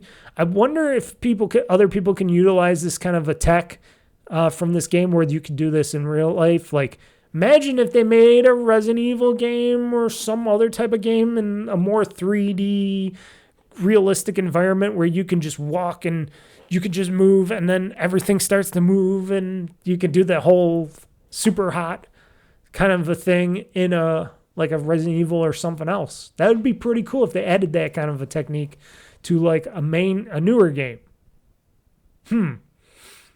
Imagine that. Imagine if you were like, I don't know, Claire Redfield or something. You're trying to run from the Nemesis, and the only time the Nemesis chases you is when you move. But if you stop, he stops. You move, he stops. You move, he goes. You could do some stuff. You can do some stuff in those games if you do that. That'd be pretty interesting. It's like a game of chess in a video game. That's what it reminds me of, like playing chess. My move, your move, my move, your move. Oh, you got me. But I just played a little bit of it just to see if anything. I never beat that game because it got a little too much for me, but it is fun. I go back to it once in a while just to have a little little fun here and there. Very much a definite game for people to play if you like those kind of games. And I think they should implement that kind of a tech or technique in other games, because that would make some other games pretty fun if they could do that. I don't know. And those were the games that I played in the past week. And yeah, I played a lot of them. Did a lot of gaming. Mostly, I did a lot of gaming in Diablo and American Truck Simulator and Supermarket Simulator. I could tell you those were my main 3 games. Like I said, I didn't play too much Minecraft. I played a little bit, but it was mostly Diablo, American Truck Simulator, and Supermarket Simulator that have been taking up my time over the week. And what a fun for the week. I like those games a lot, and those are great fun for me to play during the week. So, everybody, there's only 3 days left. Let's count them. 3 days left since this podcast, because this podcast goes out on Monday. So, we got Monday, Tuesday, Wednesday, and then it's going to be Thursday, which will be that 4th day. And that's going to be how many days? 3 days until the Xbox ROG Ally or ROG Xbox Ally is out for sale everywhere, or wherever you can pick one up. You know, the Ally, the ROG Xbox Ally X's are mostly sold out except for Best Buy, and I think Aces got more in, or whatever they said. They said it's available for pre-order. If you go to the Best Buy website, though, if you try to pre-order the ROG Xbox Ally, you're not going to be able to get one till Christmas. So they'll let you pre-order it there, but they say you won't be able to get it till Christmas. So technically, either they're not making a lot of them, or they're selling a lot of them and they can't get them enough in time till Christmas. I don't know which is which. They're not saying on that, but yet everything, all the regular ROG Xbox Allies, the regular ones, not the X version of them, they're all up and available for pre-order right now on all the sites. So if you want one of those, you can get those everywhere, even on the Xbox store. So I'm wondering if people are either listening to me, or they actually are smart enough to know, why would we want to buy this version when this version is significantly less powerful and has way less memory than the ROG Xbox Ally X's? You know, that's what I don't get. I understand if people want to get something that's like Steam Deck related. Now, no, both of these are going to be way more powerful than a Steam Deck. It doesn't matter if you get the base version of this or the premium version, which I got, the $1,000 version, as everybody likes to say. But if you're going to spend some money on this thing, if you're already spending $500-$600 on the regular ROG Xbox Ally, why not just spend a bit more and just get the whole kit and caboodle? Because then you'll have the memory, you'll have the chip bandwidth and stuff. I'm gonna do more about this. Are you even excited about this? Let me know in the comments below. Are you excited about this ROG Xbox Ally this Thursday? I know I am. I still am.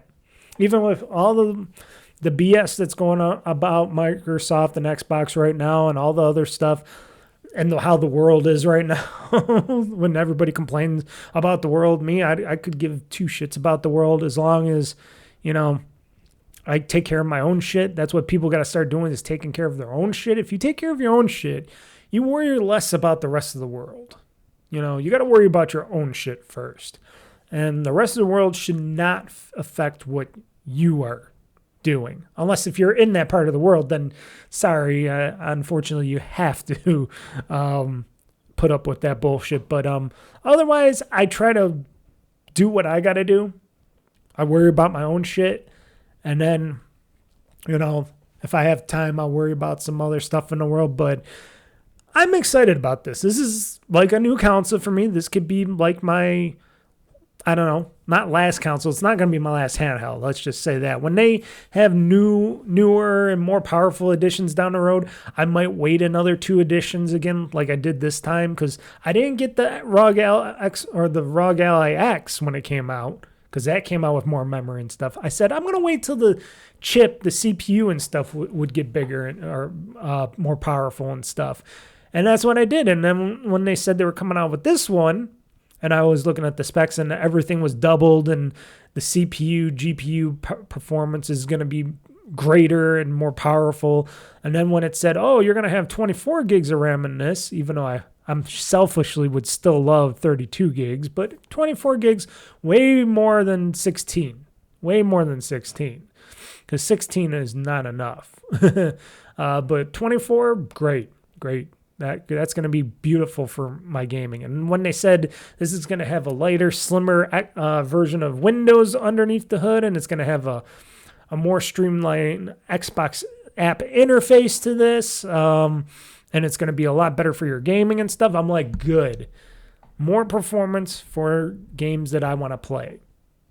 So far, I can play a lot of these games out there. Like, a few exceptions would probably be like Doom, the Dark Ages. That's one of those games that I'm going to test out on the ROG Ally. I'm just going to say it, the Xbox ROG Ally. It's a lot easier for me to say than the ROG Xbox Ally. I'm going to test out Doom, the Dark Ages on my Xbox ROG Ally X, because that's going to be the game that did not work on my ROG Ally Extreme that I have, because I have the ROG Ally Extreme, the first edition of the ROG Ally Extreme before the ROG Ally, the ROG Xbox, or the ROG Ally X. And I want to see if it runs that game and it runs it smoothly and stuff, then I know it's going to be able to handle a lot of other stuff. Now, no, that should not be the benchmark. Now, I'll also test it with stuff like Cyberpunk 2077. I'm going to test it with Gears of War. I know they got a little, graphics test thing going on. I forgot what other games I got that test the graphics. I think Cyberpunk might have a graphics tester. I got to check the games that I have. I forgot which games I had that have the built-in graphics performance testers in them. And I should run like an actual performance tester, but I always find out if I'm running a game more than just software that just tests performance of games. I tend to find out more about that and how that benchmark does than an actual pure benchmarking software. Because if you run the benchmarking software, because in these games, it's running off what these games are doing and what they're capable of and what they can push in graphics. And that's what you're playing. You're playing these games. You're not playing a benchmarker. A benchmarker sure could push your stuff, but unless if you're playing these games, which I want to do is test out these games and play them and stuff. That's the only way you're going to find out about if these games are good and how they run and all that and stuff like that. So that's what I want to do. That's what I want to see. And like I said, I purchased it, ROG Xbox Ally X, and I will be getting it this Thursday for my Best Buy when it opens up at 10 a.m. I think it said.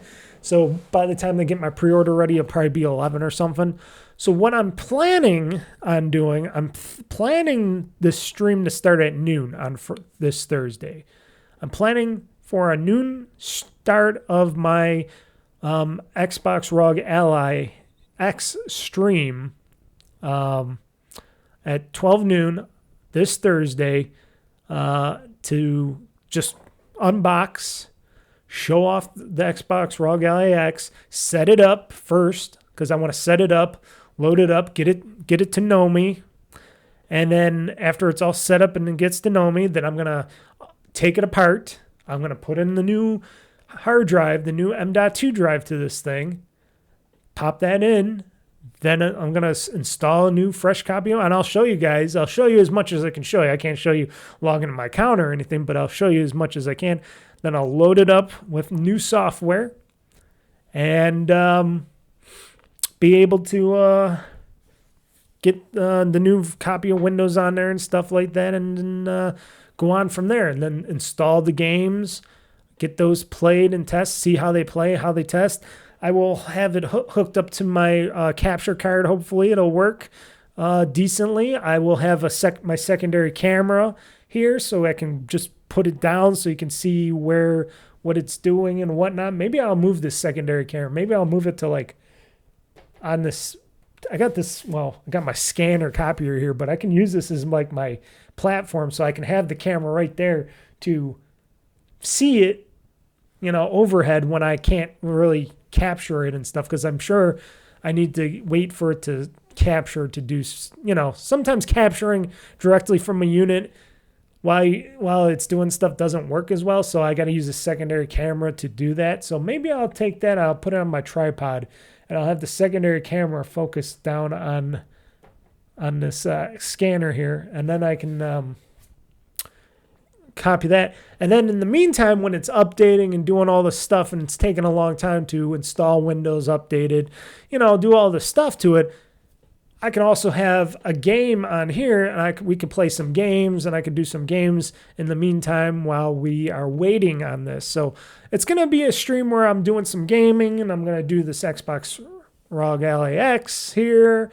and then we'll test out some, like I said, we'll test out Doom the Dark Ages. I'll test out Cyberpunk 2077. I'll test out Gears of War Reloaded because that has its own thing.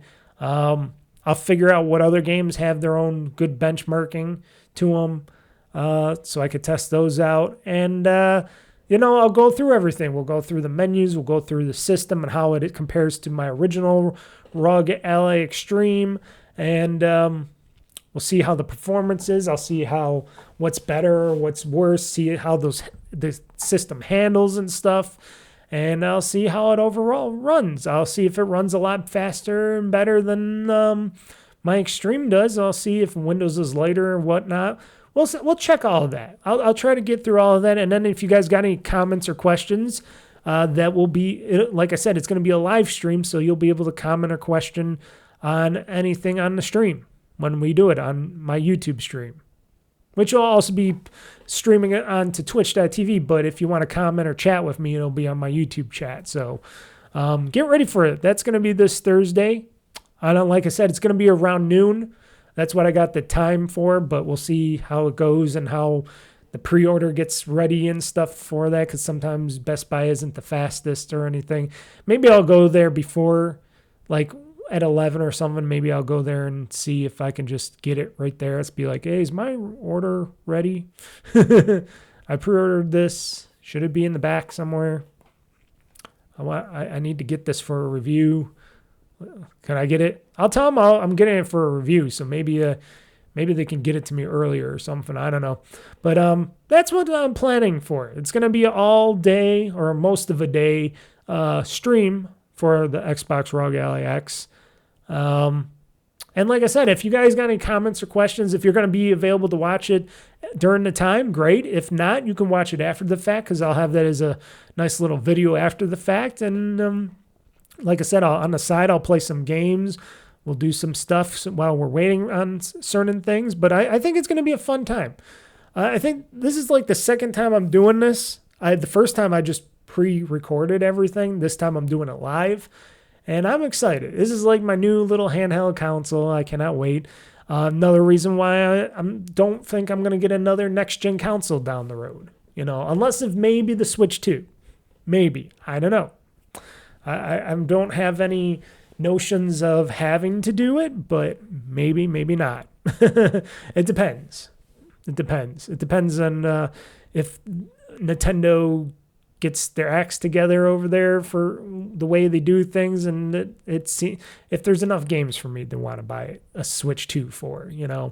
I got a lot of Switch games, but I got a Switch to play them on still right now, which I barely even play. But for the Switch 2, I want that new OLED screen version with better tech in there and stuff. I'm gonna wait on that still. But right now, I think the ROG Xbox Ally is gonna be my last thing for a while until the next one comes out, because I don't think I'm gonna get a next gen Xbox if one comes out even, and definitely not gonna get a PS6, because if anybody's gonna get a PS6.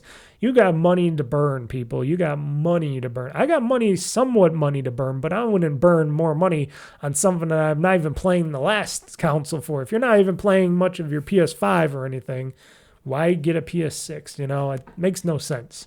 It makes no sense why they're even talking about putting one out in the next few years. But hey, like I said, that is what I've been planning. That's what I'm thinking. That's what's going to happen.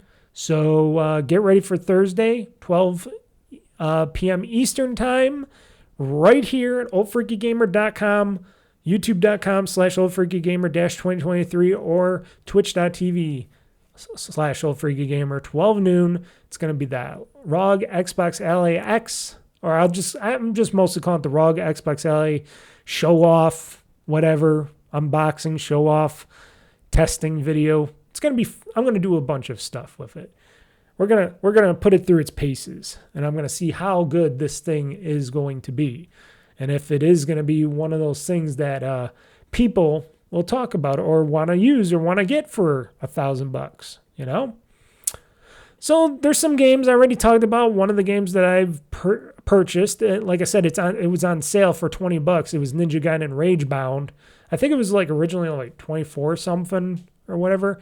I got it for $20. It was on sale at $19.99 on the Xbox, on Xbox.com or Xbox Store, if you want to call it that. I always like to talk about the games that I get because most of the time I don't play most of them. And they just sit in my library, but it's good to have them because eventually I will play them sometimes, or I'll have extra games to play if I want to do streams or if I want to just play something on the side or something. So it's not like I won't play these. On the top of my list here, after Ninja Gaiden Ragebound, I pre-ordered Mortal Kombat Legacy Collection because that's coming out this October the 30th. That's another thing I should probably... I was just thinking that too. That could be another good... Mortal Kombat, do you consider the Mortal Kombat games spooky games? Is that considered a spooky kind of a collection? Because, man... Maybe I might want to play Mortal Kombat Legacy Collection on the 30th first. Because this is coming out the 30th. I wonder if I might want to play it on the 31st and just have a Mortal Kombat Legacy Collection stream. I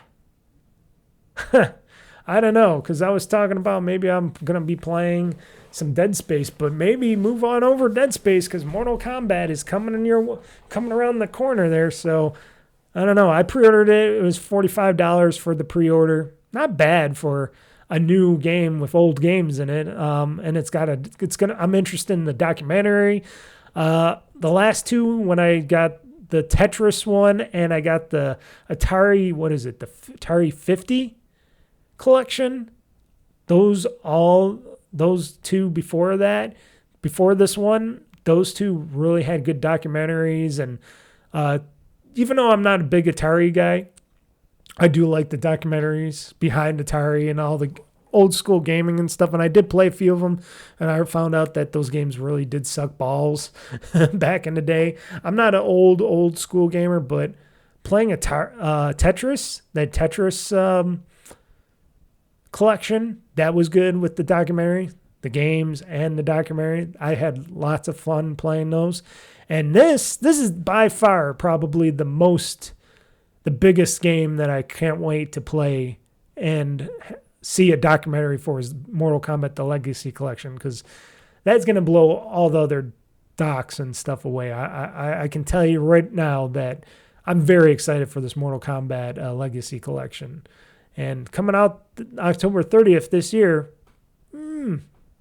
maybe I'll be changing that from that Dead Space on Friday. Maybe I'll be changing it to some Mortal Kombat Legacy Collection. I don't know.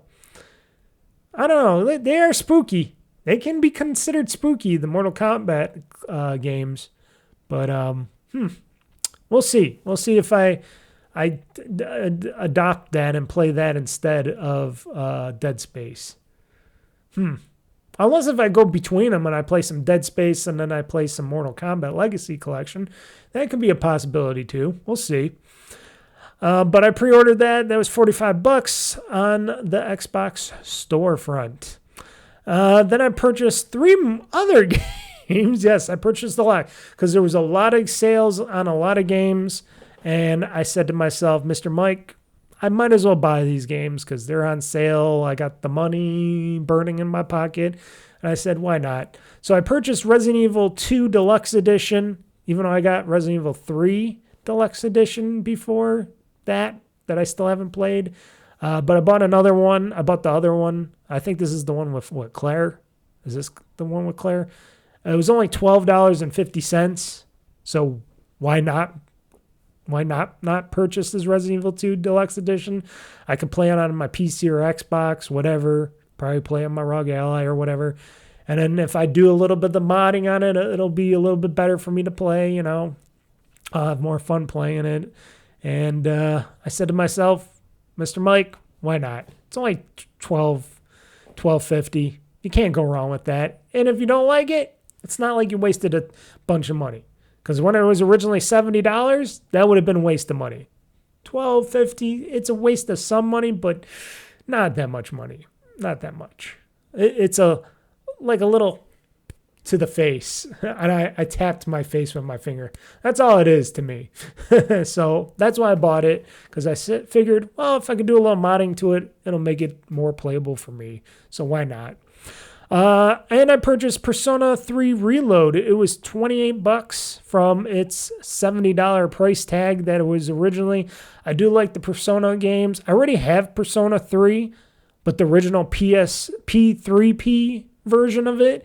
This is the newer version, the remastered version, the Reload as they like to call it, Persona 3 Reload.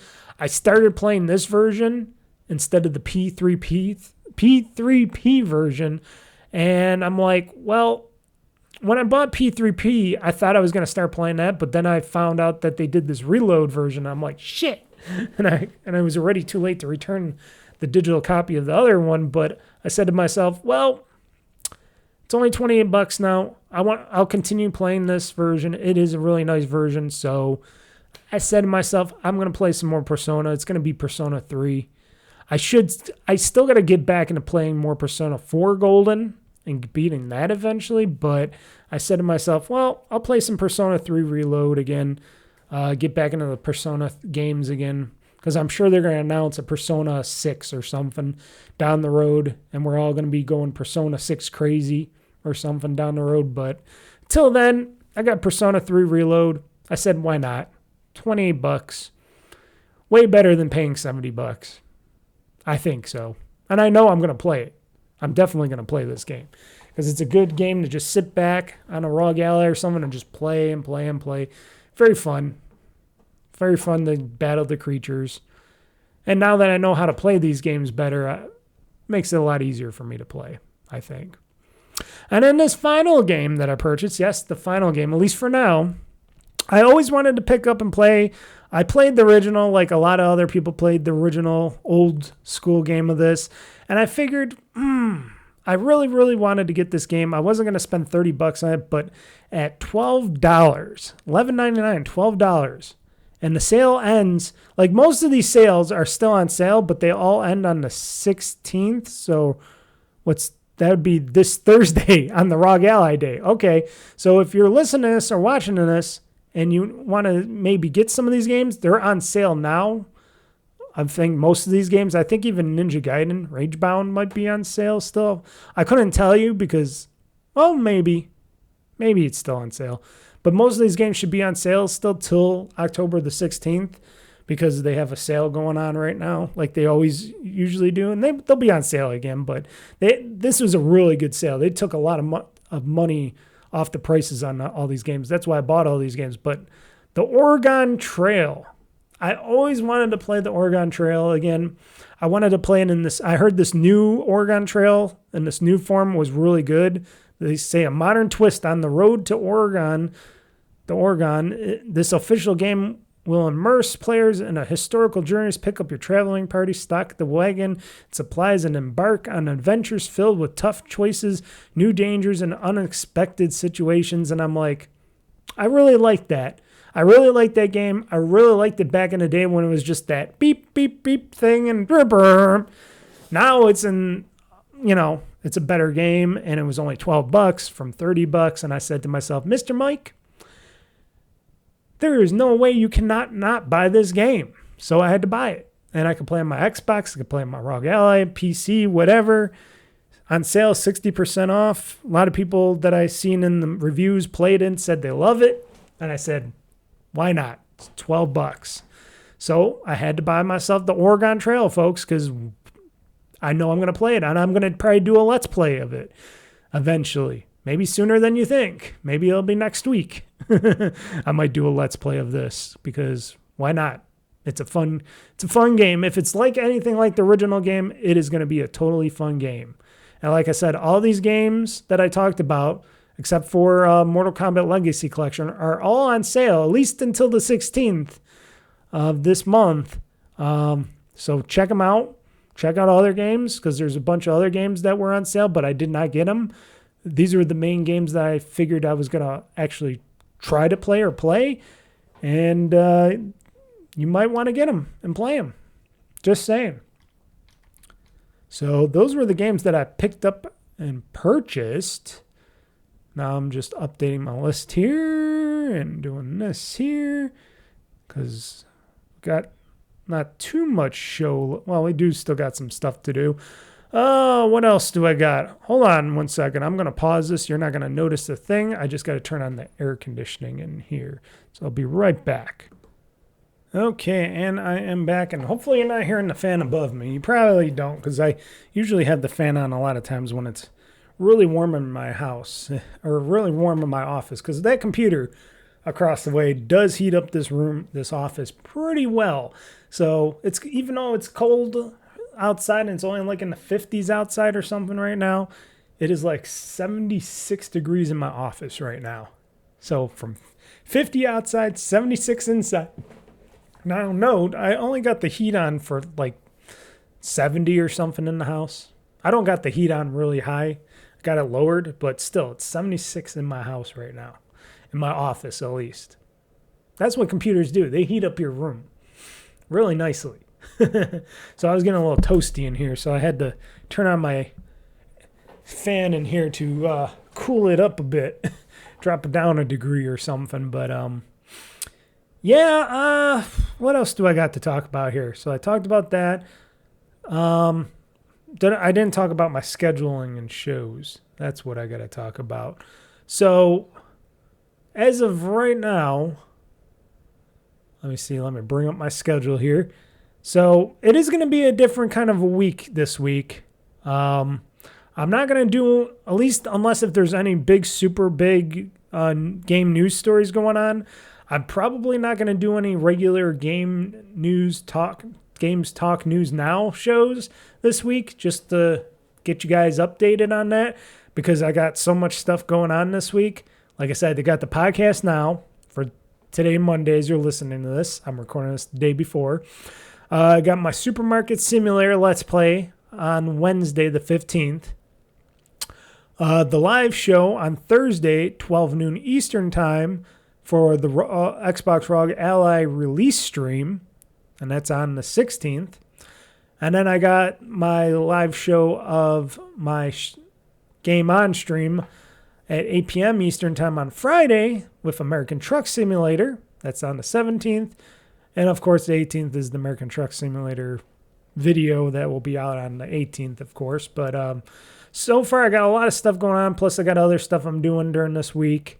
Going to be doing some outside stuff. Taking down my awning this week and stuff, unfortunately, because it's getting cold out and it's going to be snowing eventually and stuff. So I got to take out my awning outside. I got to take down all my summer stuff and get it all packed away and put in the shed and bring out the winter stuff and get that all prepped and running, like the snow blower and stuff. Just get it ready.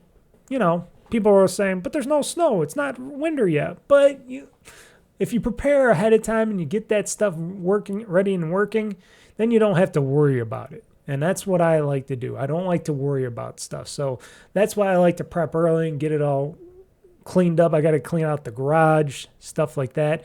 It's going to take me a little while. And that's what I'm going to be doing Friday when I'm off. So Thursday, I'm going to have my phone with my ROG Ally X, Xbox ROG Ally X. And Friday, I'm going to do my outdoorsy stuff, take down the awning and all the other stuff and pack everything away, clean it up, pack it away, get it all ready.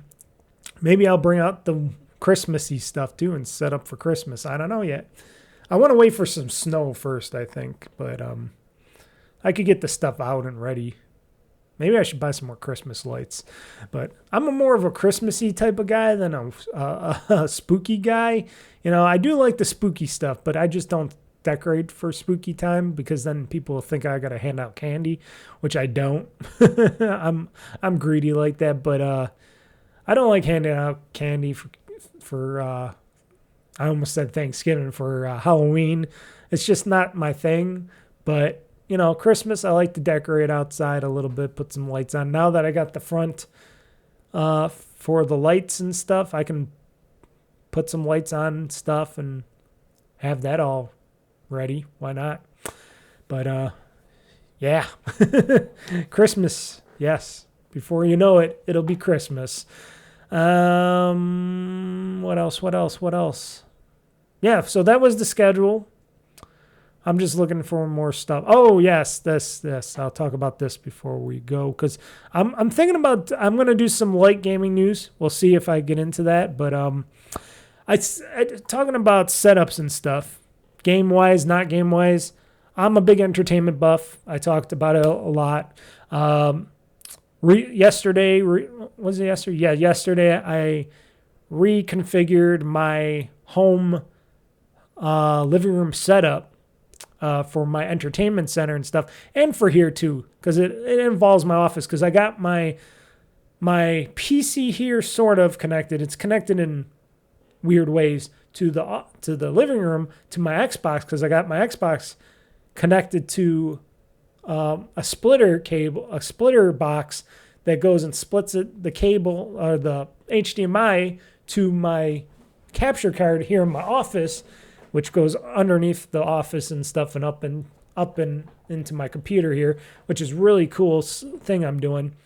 So what I wanted to do, because I'm like, well, now that I can, well, at least temporarily, because I don't know if Microsoft Xbox is going to kill off the remote play again, because I forgot I was, okay, I'm going to talk about this too before I talk about what I'm doing and what I did into my living room recently. But I found out that I was still in the insider ring beta for future updates to the Xbox stuff, to the Xbox app and stuff on my PC and stuff like that.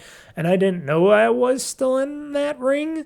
So one day I started up my ROG Ally and I'm looking and I'm like, where's my remote play from my Xbox? Because I wanted to play some Diablo on it. And I'm looking, I'm like, it's gone. I'm like, those sons of bitches took away my remote play when I just got it? And I started freaking out a little bit because I'm like, I just found out about this remote play on my ROG Ally. And I go to my office here and I check my Xbox app on my PC here, and it's like, it is gone. And I'm like, when did it go? Because, you know, they're always constantly updating the Xbox store and Xbox for PC store all the time, and it's always changing and stuff, which is stupid. They should just keep it the same for a little bit. I know change is good, but if you change it all the time, you're just going to piss people off. But it was changed and it was gone. I was like, what happened? Where did this go? It was just here. I'm like, those sons of bitches just took that shit away from me. And then I found out, because I'm like, oh, I wonder if I can revert back to it or to the old version or something. I looked, and I found out I was still in the ring tier of, like, you know, the test versions of Xbox for PC and stuff. And I'm looking, I'm like, oh, is this because this is the newer test version of this, and they didn't put the remote play in or something? And then I'm thinking, are they going to get rid of remote play and not tell anybody because they don't want anybody to know, because they want you to subscribe to Game Pass probably so you can do it through the cloud, which doesn't do all the games because they're stupid and they're corrupt over there right now over at Xbox Microsoft. And if they do take away remote play, I will be one pissed off customer, literally, because they like to piss people off right now. So why not piss me off by getting rid of remote play? But so I'm hoping that's not the case. I'm hoping they just didn't put it in there by mistake or something, because I was looking all over that new app for it. But I was able to cancel my inner circle ring, whatever you want to call it, for the demo versions of Xbox, because I'm like, I don't do this anymore. I used to talk about like dashboard updates, stuff like that, and inner ring stuff, like if they're changing the app and stuff. But I stopped doing that, and I thought I canceled that stuff out, but I didn't. I was still in that program, so I said I might as well just get out of the program because I don't ever do it. And after like 3 different clicks later, because it took me 3 different are you sure clicks, because they're like, oh, if you cancel out of this, you can't get back into this insider program and stuff. And I'm like, I haven't done an insider program for years, months to years. You should know that. And I'm like thinking, yeah, so I canceled out of it. And then when everything updated from my PC store and stuff and ROG Ally store, I got my remote play icon back. But I'm still kind of scared that they're going to take that shit away when they update, you know, the PC Xbox store slash, you know, Xbox PC, whatever they call it. They call it the PC Xbox store, Game Pass store, whatever you want to call it, Xbox for PC app. I hope they don't get rid of that, because they offered that even for if you're on your phone or something and you want to play remote play on your phone. They still have where you can remote play your console to your phone and stuff. If they get rid of that, I know they're getting really corrupt. Then I know they got some issues going on over there that they really don't want us to play off our Xboxes and whatnot. Then I know that they're trying to do some shit. Because if Sony lets you remote play off their consoles, and they do that, and they make it really easy for people to remote play their games off their console, why would Microsoft be pushing away from that? Or if they've got a more, their thing is that they want you to get their Game Pass Ultimate subscription or whatever Game Pass so you could play through their cloud. That's what I'm thinking. And if that's the take that they're going to do, they're going to piss people off, at least me off. I don't know how many other people know or use remote play, but I use remote play off my console. And like I said, it works very well, especially with Diablo and stuff, and I will be pissed if they get rid of that. So I got like a little shit scared out of me moment right there where I'm like, you sons of bitches better not get rid of my remote play from my Xbox PC app, because I will be pissed. And I will send them letters. I will tweet them. I will do everything in my power to say, hey, guys, why the fuck did you get rid of this? You guys are fucking stupid and corrupt as shit. And I will talk about this on all my podcasts, videos. I will make a video just to bash Xbox and Microsoft for getting rid of remote play. And I will make sure the world hears about that, because shit, then I know they're just wanting to take away stuff because they want to give people less and charge them up the ass. That's when I go, okay, so you are really just trying to take away shit from us and trying to punish us as gamers and stuff. Then I know Microsoft is corrupt as shit, because if they took that away, then I know they definitely don't care about Xbox gamers out there. Just saying.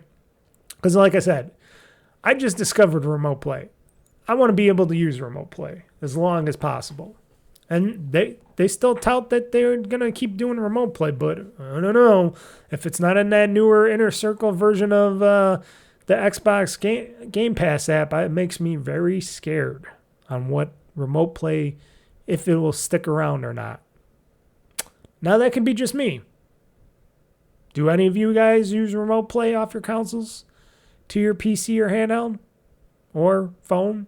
Let me know, because I think it's a beautiful thing. I think it works very well. Like I said, I use it off my ROG Ally. I use it on my PC. I never used it on my phone, but I bet if I use it on my phone, I bet it'll work too. It has it on there. But yes, I was advancement. How do I say this? I advanced my home theater entertainment setup in my living room so I could accommodate myself, because I'm a greedy little bastard, and I got to have everything right there in front of me. So I updated my whole entertainment setup in my living room, because I said, might as well, because I'm not using this mini PC server upstairs really for much of anything. So I might as well just bring it downstairs and use it as my main entertainment hub. Now, no, I've been looking for all these media center apps and stuff out there to see if any of these media center things work well with my Synology NAS and stuff, and none of them seem to do it. None of them seem to be speedy enough or be able to get my take my videos and audio from my NAS drive and properly put it into their little, media center apps and stuff. Some of them just keep spinning and spinning and spinning. Now, no, and I do have a lot of videos and stuff, but still, it should just load up whatever it loads up, and it should appear within, at least 30 minutes. I gave it a big bunch of time, and it was still not doing anything. And then every time I started it up, it would just constantly spin. So none of these media center apps, and I don't want to use Plex because I hear Plex is hot. The last time I used Plex, it was hot garbage with tons of crap that I just don't want. I just want my videos and my own videos, audio stuff. I don't need any of that other secondary, third bullshit crap from it. I just want a pure experience. And the XMB and all that other stuff was not working properly. I don't know why. I logged in, I remoted in, blah, blah, blah, blah, blah, set it all up, and nothing seemed to work. It should just be plug and play, just like my Xbox, where I just plug in, my Xbox is on, it just sees my NAS drive, and I just go in there and I just play my videos and audio and stuff. So why can't it do it like that? I don't know why. So what I basically have, I just have the folder, and I just click on it and click into it. I actually got I purchased for it a little keyboard with the touchpad and stuff for the living room. It's a little media keyboard with the touchpad and stuff, and I just do it like a computer. Not a big deal for me. Eventually, maybe I might try to get one of those remote controls that can control it, like a Wiimote for my PC for the living room, but every one I see has issues to them that I don't like, so I got to figure out which one has the least amount of issues before I might spend some money on one of those remotes for it. But otherwise, using the keyboard and touchpad mouse thing, that works fine for me. But I wanted my little PC, mini PC in my living room so I could play videos. So I can use my Xbox for my remote play with my ROG Ally. So if I want to watch a TV show in my living room or movie or whatever in my living room, I can also remote play my console to my ROG Ally and stuff wherever I'm at, and I don't have to worry about, I can't watch a TV show on my screen in here if I'm playing a game on my remote play or remote playing a game on my ROG Ally. That ain't gonna work. So, like I said, I got myself a multi HDMI switcher box, bought that. I still had the little switcher box in there, which I figured out I needed anyways, because I needed to split the output to two sections. I needed to split the output to my TV, and I needed that second output back to my computer here. So if I have to do future streams and captures of video games from my Xbox or my Switch, I can do it. So that multi-switcher box was great because then I have my Switch connected to it. So I got my PC, got my Xbox Series X, and I got my Switch all connected to the switcher box that has a remote control, and you could do up to 5 sources on it. So if I had 5 HDMI inputs, like if I had a PlayStation, Switch 2, or whatever else, I could also switch those as well to those, but I only got the 3 devices. So I had the Jimmy rig and connect everything to everything, all the inputs to the inputs, one output to the other box to split out to the other 2 boxes. Luckily, the switcher box only needed a little bit of power, and it was being powered already by the HDMI cable from my Xbox when I plugged it into it, and it was powering it up, but still I connected the USB-C port that it has for the power connection, and it goes from that to a USB connection. So I plugged that into the back of the Xbox Series X because why not? Give it all the power it might need to do its switching and stuff. So you never know. I wanted to give it the most power it can have. And I didn't even have to plug in another plug. I only had to plug in another plug into my multiple media plug for the PC, mini PC. Hooked up a nice external antenna for the Wi-Fi and went to town. Set up the PC, did all the other stuff, tested it all out, and it works just fine for what I want to do it. So if I want to play a video and I go on my PC, I click on that. I switch to that. I play my video in VLC on my PC, and it plays very nicely. It actually plays even more nice than even my Xbox for some reason. I wonder for the audio part. Like the audio is a lot more vibrant coming out of that box than my Xbox for some reason. I don't know why. Like a lot of the videos and movies and stuff were a lot louder. And I'm like, ooh, I got to turn this down. That's great. I like loud, but it's making it really loud, so that's really good. So I can hear everything. Sometimes I got to turn up the volume a lot from playing videos and movies from my Xbox, but from the mini PC, it works great. And it's a mini PC, so it doesn't take that much power, and it doesn't produce that much heat either. So it's got a little fan on it and stuff on the top and stuff. And I have it on the bottom shelf and stuff. It's got plenty of room for circulation and stuff. So I'm like, oh, this is beautiful. This is perfect. So I was playing a video. I was remote playing a game from my Xbox to my ROG Ally. I was testing that out. Then I was testing out switching between that and the Switch and stuff, and and then doing that with my PC to see how it worked, if everything was still working with my PC capturing and stuff, and it worked beautifully. So now, and I also cleaned the living room and the other room. I cleaned a bunch of things, vacuumed, dusted, got rid of some cob spider webs because, these spiders are everywhere, and I had to wipe the walls with some cleaner and stuff, clean the walls, stuff like that, keep the spiders at bay. But everything's all super shiny. The carpets are all clean and vacuumed and stuff. Everything's all nice and spotless. Here in the office, I missed a spot right here. I have to dust this little spot here. I missed it right under the USB ports right here, under the cable here. But I'm going to polish that. I still got to do my bedroom. I want to do my bedroom still, clean the bedroom. But, I cleaned up most of the house that day.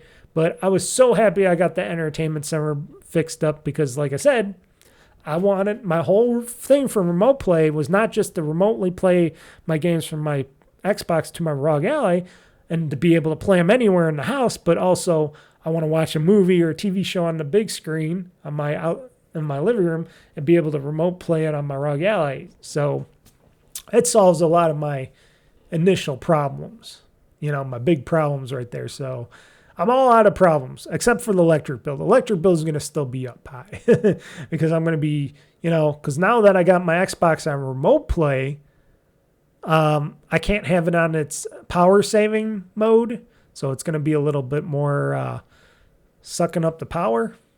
So you got that. And two, then I got, all the other stuff that it's going to be running on that TV. The TV surround system, my little PC, even though it doesn't take up that much power, still a lot of stuff running at once. Yeah. I'm going to have a larger power bill going forward. That's because I'm spoiled. I spoil myself. I work hard. I should be able to spoil myself. But, yeah, it's just one of those advanced entertainment gaming setups that I really wanted to have. And now that I have it, it works really good on what I designed it for. So I'm like, hey, this is all good. And we'll see how it works for the future and see if that remote play from Xbox works well and it doesn't screw up. Because if it starts screwing up, I'll be mad if they get rid of remote play from my Xbox. Because I am one of those people that uses it. I hope other people do too, because the more that use it, the more they'll not get rid of it, hopefully. I don't know. But I don't hear too many people ever talk. Like I said, a lot of these other podcasters and reviewers and stuff out there do not ever talk about remote play off their consoles. I don't think anybody remote plays off their consoles to their handhelds or whatever. I don't think many people do, unless if they're off their PlayStations. I hear them talk about like the remote play off their PlayStation, like onto the PlayStation Portal and stuff like that, but I never hear people talk about remote play on Xbox. They talk about the cloud and they complain about the cloud all the time. They talk about other stuff, but they don't talk about remote play off the console. Like nobody's remembered it or anybody's ever used it or even heard of it. It's quite interesting. Something that they have that they can promote, but they don't. Why don't we get into some game news stories? I think I got, 3 or 4 stories here. I'll try to get through them very quickly. I just wanted to have a little something here. So why don't we get into the game's news now, and then we'll call it a show. Locked and loaded, ready for the fight. Game talk news, gonna set the stage alight. Mr. Mike's got the scoop, he ain't holding back. Dropping bombs on the gaming industry track. Hear the thunder, feel the roar. Game talk news, gonna settle the score. From E3 to PAX, they got it all. The highs and lows, ready to brawl.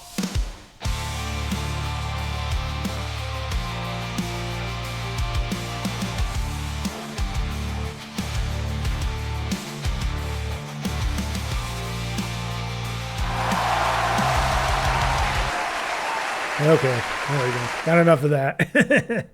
I was just looking at my temperature in the room.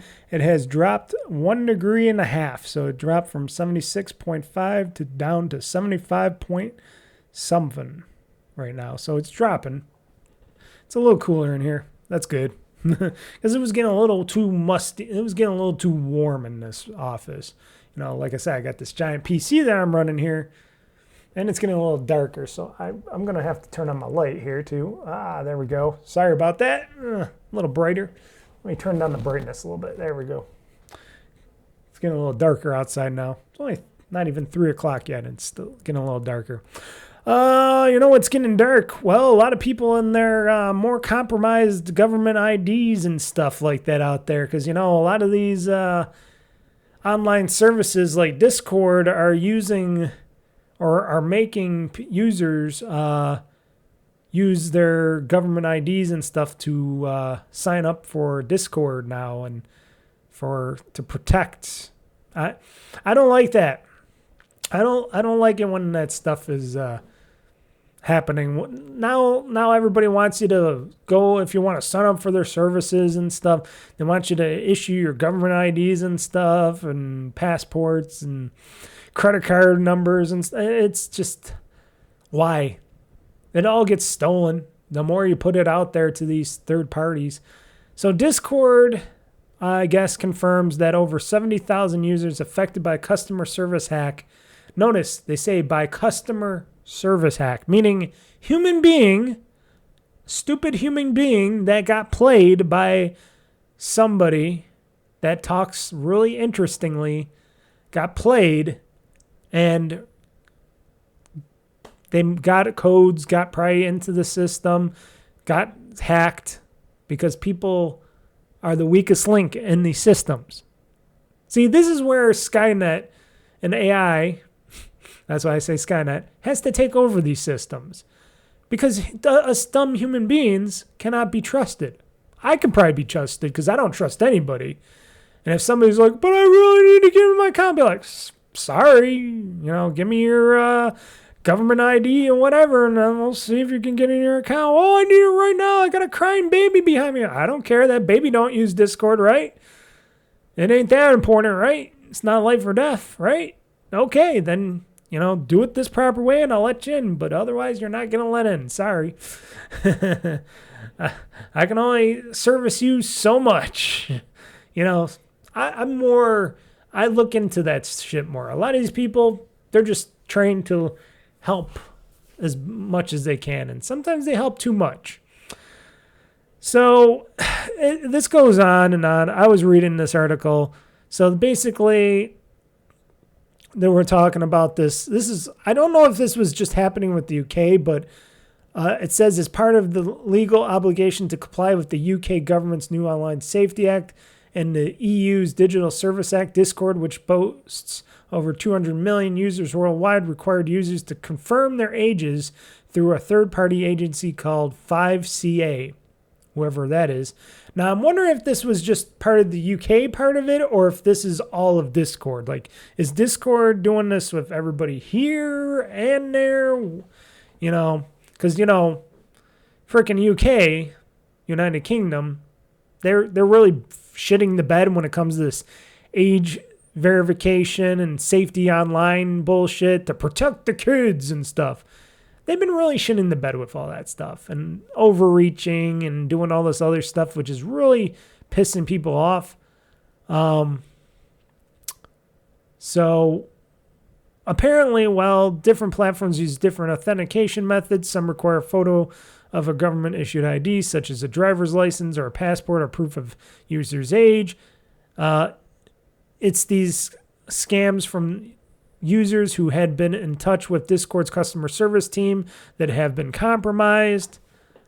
Also, in this article, it stated that Discord initially stated that a limited number of users had been impacted.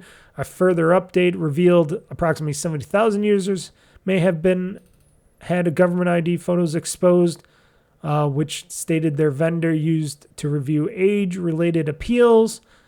So on other cybersecurity news, however, puts the number of those impacted much higher, claiming Discord faced an extortion attempt following the significant data breach on September 20th. Now, this happened on September 20th, when hackers had access to the system for 58 hours. Because these people don't know how to protect their own systems still. And we still get into this.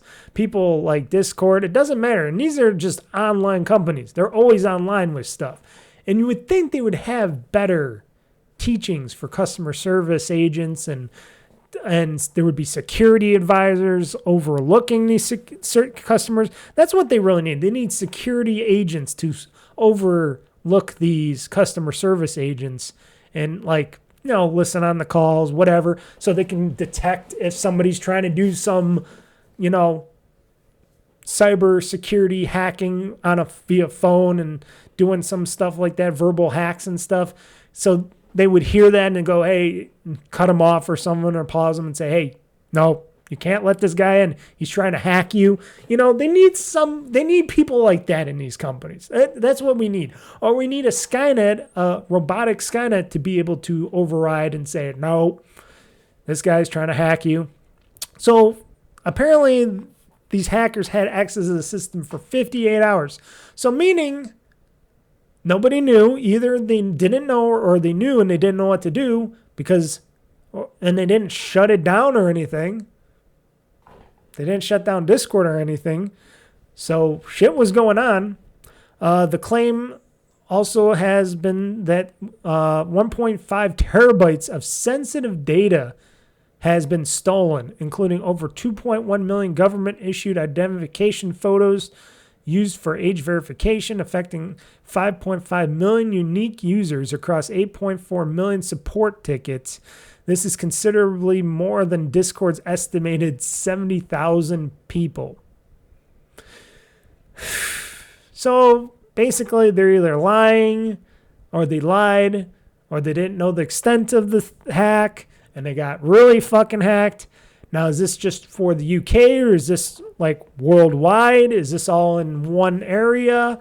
Another thing I got to ask before I talk about what was possibly leaked is, why wasn't all this stuff more secure, like Salt and Hash encrypted and stuff? And how did these people get into this? Who was sweet talked into letting them get into their systems? Like I said, all this stuff should have been locked down a lot better, and they don't do that. And these governments out there don't force people to do that well enough because they suck as well. All our governments, not just the United States government here, but all around the world, because they're all old fogies that don't know shit about cybersecurity or anything cyber at all, because they barely can use their own phones and computers, and they get hacked all the time. And then they think they can talk about, cybersecurity this, cybersecurity. This is why I don't try to join up on too many of these sites. And if I do, I have everything encrypted. I have everything two-factor, all that stuff, because these people can get into anything and anywhere. But here's the thing. A lot of this stuff, if it's not salt and hashed and encrypted behind the scenes in these companies, it doesn't matter how well I secure my stuff.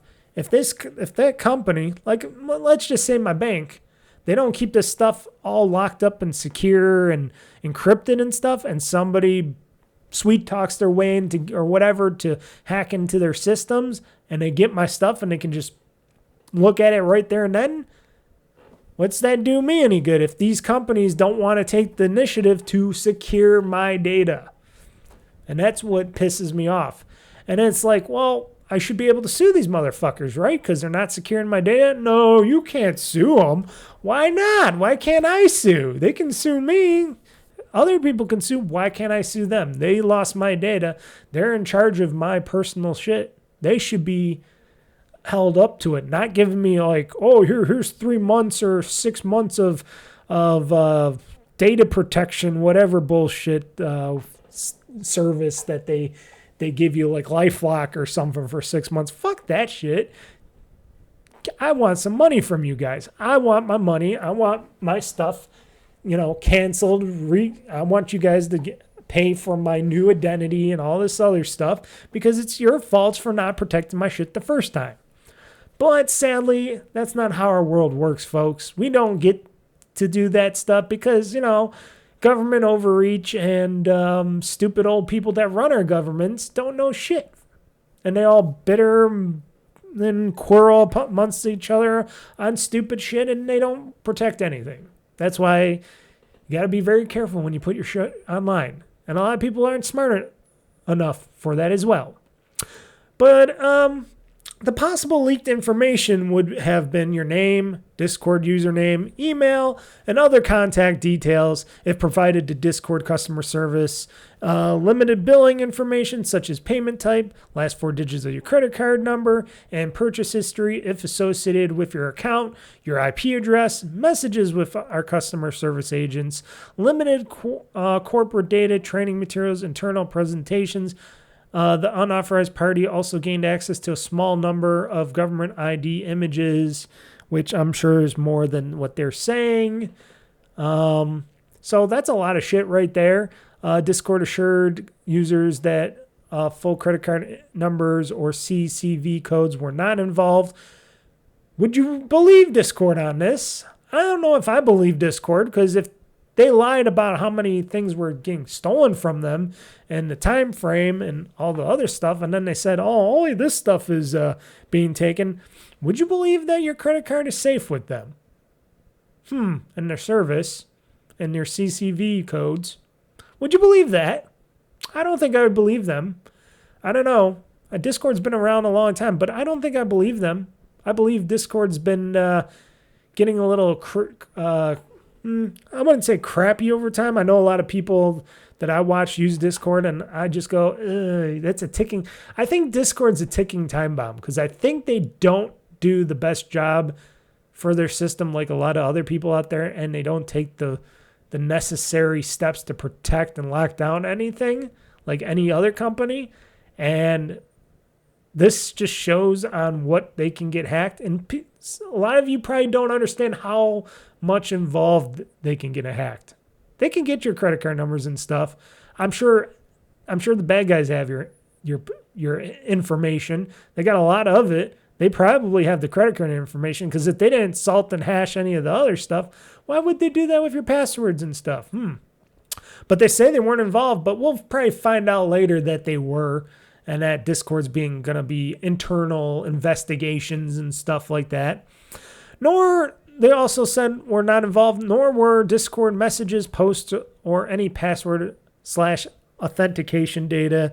But you should still change all that stuff, folks. I would change it, especially after any hacks with this company. Anyone who has been impacted can expect a direct email from Discord. Oh, sorry, your information has been stolen with our company. We're so sorry. We're not going to do nothing about it. Sorry. Maybe here's 3 to 6 months of data lock or something.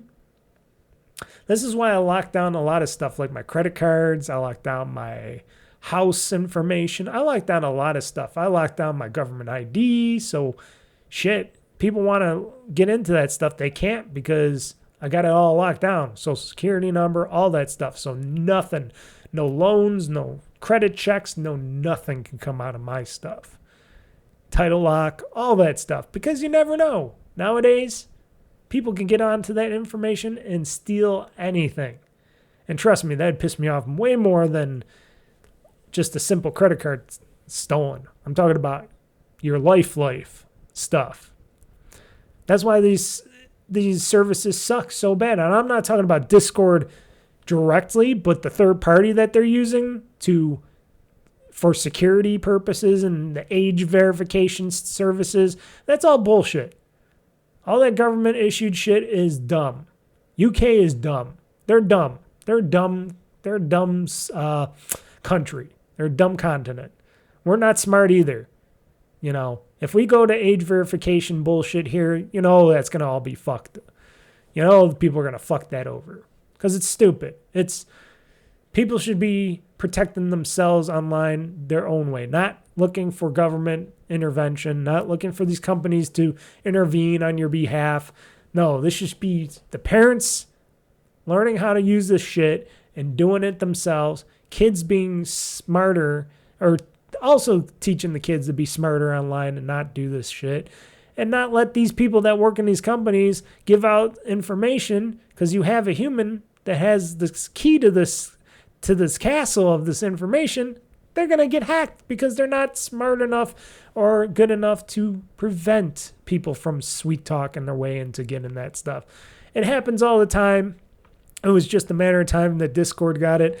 Like I said, I don't use Discord. I think I had a Discord user thing once, but I never used Discord. I was thinking about using Discord, but after all this, I'm like, do I really want to use Discord? Especially if it wants me to use like a government ID or something. I don't know if it's just for the UK or if they're doing it for everything.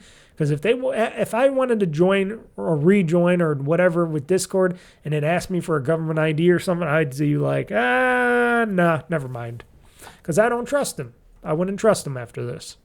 Or at least their third party. As standard, we will continue to frequently audit our third-party systems to ensure they meet our security and privacy standards. Well, apparently you effed up on that first time. So I guess that didn't work the first time, Discord. The company stated, adding that it had notified relevant data protection authorities, proactively engaged with law enforcement to investigate this attack, and reviewed its threat detection systems.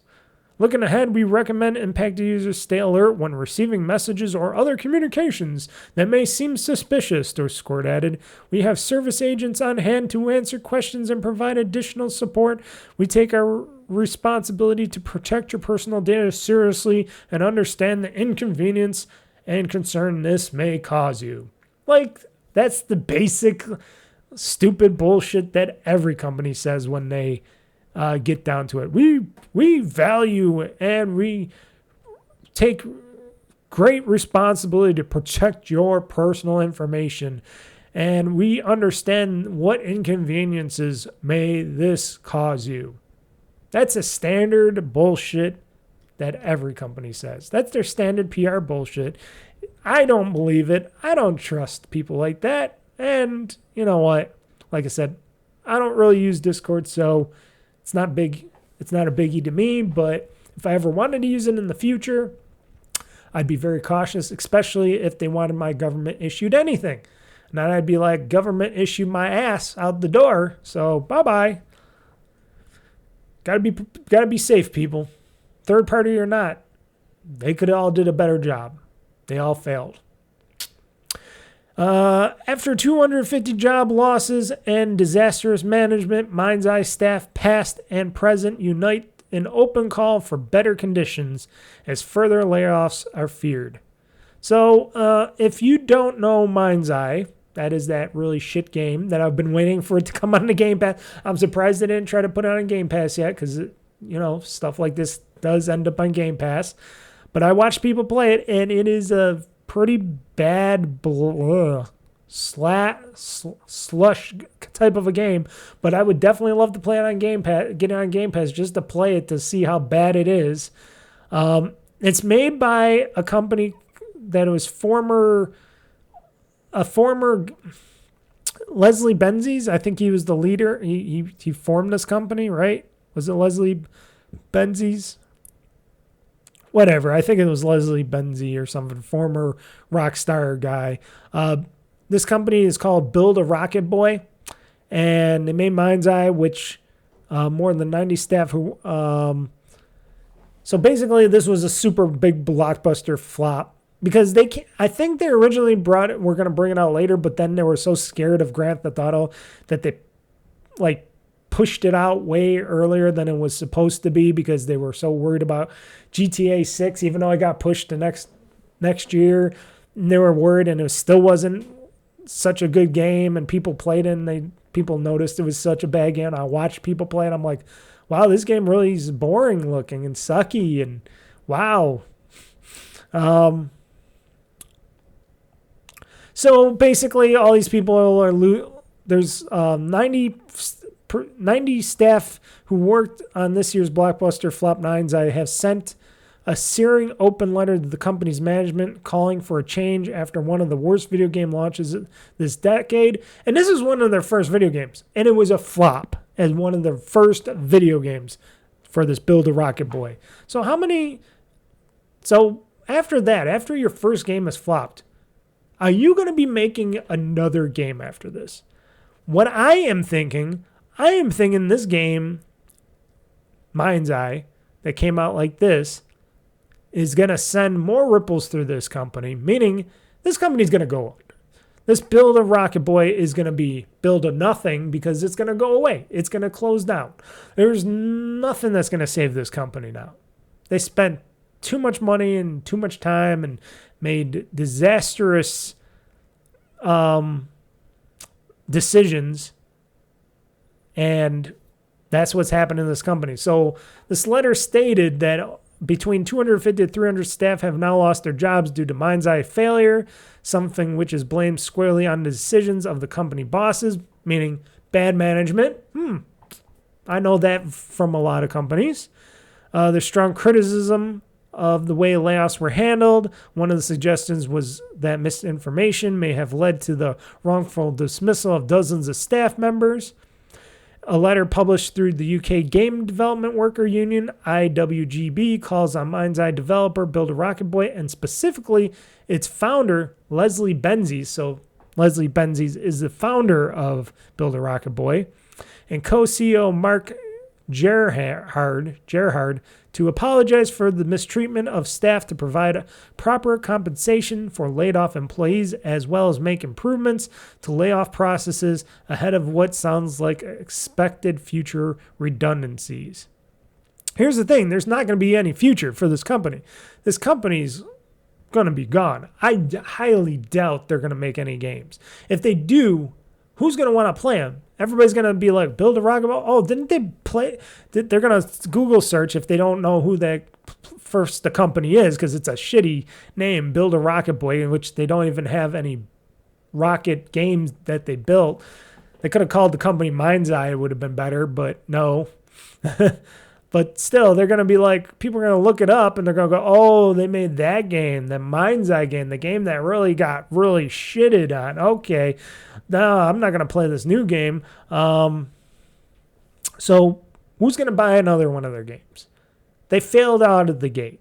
If they would have had a success out of Mind's Eye, if Mind's Eye was a good game, they would have been okay. They maybe would have been okay. I shouldn't even say been okay. They would have been maybe okay. But there's a lot of there was a lot of things going against this game. You know, a lot of people played it, hated it.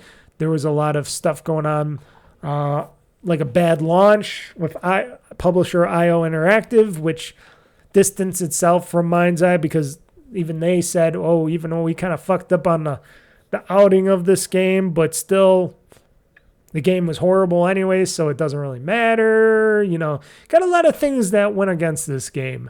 And on top of it, with poor working conditions, they're talking about not just the layoff, dismissal of staff, but beyond they had burnout, mental and even physical illnesses of workers there. People, let's see here. They were talking about how the leadership was just going really hard on the workers there, and just really bad management, stuff like that.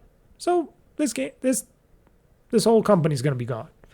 This whole company's going to be gone. Even though they are trying to, go and unite and talk to the unions and stuff and all this stuff. I don't know. Didn't the UK have like some sort of, doesn't the UK have like anything like protections against this stuff? I forgot it. Or is it just Europe? Is it just the EU? Because UK is kind of the worst place to have games made in the UK, because I hear the UK has been sucking at having people make games and such in their vicinity. That's why many people don't make games in the UK anymore and whatnot, because they've just been so bad on little companies doing that. Like indie companies and stuff. I don't know. I think Build a Rocket Boy is going to be getting grounded permanently. I bet you will be hearing a message like that. Oh, we come, like Leslie Benzies or some third party person's going to say, hey, we just said we're going to close down this company. We're going to lay off the rest of our workers. We're calling it quits. We're closing up shop here. This did not work out. And we're not going to have the money to build another game or something. I highly doubt that this company will survive much longer. It costs too much to keep people on there. And it doesn't matter if they keep on working on this game or whatnot. It costs too much to keep these people. And if they're not going to start building another game and then they got poor working conditions, I don't think it's going to work out. Nope. Should have stayed with Grand Theft Auto, Mr. Benzies. Just saying. So how much, talking about Rockstar and Grand Theft Auto and stuff like that, how much, we talked about this many times before, how much will Grand Theft Auto 6 cost? People keep talking about this, you got these stupid research companies claiming a $100 price point would actually, people are talking about $100 games and $80 games, all that stuff. And this research company is saying, oh, $100 price point would actually leave money on the table and blah, blah, blah. And they mean that because everybody's used to $70 for a price point for a game. And who would pay more for $70? More people would buy a game that is cheaper coming out of the gate, like $70 or so, than $80 or more dollars out of the gate. And you had all these third parties going out there, oh, they should put a GTA 6 for $100 or $80, because then we can all start charging more for our games and stuff, because then we can use this as a thing to push the rest of the industry to charge more for games, like Nintendo did with Mario Kart World and stuff like that. And I'm like, even I was talking about this, I'm like, the only way they're going to charge like $100 or more for this game is probably if they have like bonus DLC coming out for it, or, premium stuff like early access, all that other stuff. Or if they do have an actual collector's edition of the game coming out or something, I can see that. But otherwise, guys, this game's going to be $70. It's got to be, because nobody, and the market right now today, and the market's just going to get worse by next year when it comes out in, May? I think it's coming out sometime in May or March or May. What does it say here? I'm trying to look at what it was coming out. I think they said May or March. What is it, March or May? I can't see that. It's not showing it. It's not showing it. Why is it not showing in my article? You would think they would have showed this in the article, but they didn't. Let me look it up. Let's see here. GTA 6 release dates. May 26th. Okay, May 26th. So, basically, this is coming out in May. They're going to charge $70. In that time frame, from now to May, do you think things out there economically is going to get better or worse? I'm pretty sure it's not going to be good. I'm sure it's not the better. How many people are going to want to pay more money for this game? No matter how good it is. No matter how many hours, how much work time, how much cost it costs, nobody's going to want to spend $100 or $80 for this game. Not at all. So, they better just keep it at 70. They're going to keep it at 70. They kept their other games at 70. I even think 70 is pushing the point. But for a game like this, I can see 70 being a decent price for this game. Because they put in so much work into it. And it's supposedly going to be a really big game. I would understand 70. Now, we don't know what this game's going to have in it. Maybe it's going to have a lot of microtransactions or something in there. You don't know. I don't know. What is GTA Online going to be a part of this somehow? Are they going to have the shark card thing going on with this side of the bat? Or is it they're going to move their initial people over to this when they get GTA 6 and they're like, hey, do you want to move all your shark bucks and stuff over from there to this game and blah, blah, blah, blah, blah and whatnot? Because I'm sure that's what they're going to try to do for the shark bucks and cards and stuff. I don't know. Probably. I don't know if they're even going to do the new GTA Online right away. Maybe they're going to slowly create it for this. Maybe they're just going to put out the game and let us play the game, and then eventually GTA Online for GTA 6 will come out. We don't know yet. They haven't talked about anything, GTA Online, anything about GTA 6. They only showed some story clips and some behind-the-scenes stuff, and that was it. So it's all speculation until May comes out, or if they release another game trailer or something. It's all speculation on what we're going to be seeing and doing. Like I said, maybe they're going to have all this stuff where you can buy actual clothing in there and vehicles and other stuff in the game and a lot of microtransaction this and that. And you can buy like your shark card and you can use them for in-game items and stuff. You never know. That could be a possibility. I can see that happening. They do in a lot of other games. GTA 6 seems like that kind of game, and that's how they're going to make their money back, because they'll be like, yo, dog, you can be super fly with this outfit, man, in this cool car. It's only going to cost you, 20,000 shark bucks, or however how much these shark bucks are worth. It's only going to cost you that much, and you can do that. Was that like 20 bucks or something? I don't know. I don't know how much shark cards are per cost on the shark points and cards and stuff, but you never know. That's probably what they're gonna do, and people will do it because they'll be like, oh cool, man, I want to get this. You never know. I would probably do it. You never know. I might see something like a cool car or truck or something, and I can only get it by completing so much of the story, or if I could buy it right away with some shark card bucks and stuff like that, and I can get a sweet uniform, all leather or whatever in there, and I'd be like, okay, I'll buy it now and be able to play it, put it in the game and use it in the game now instead of waiting till later. Why not? Help make the game even. You want to get through the game quicker?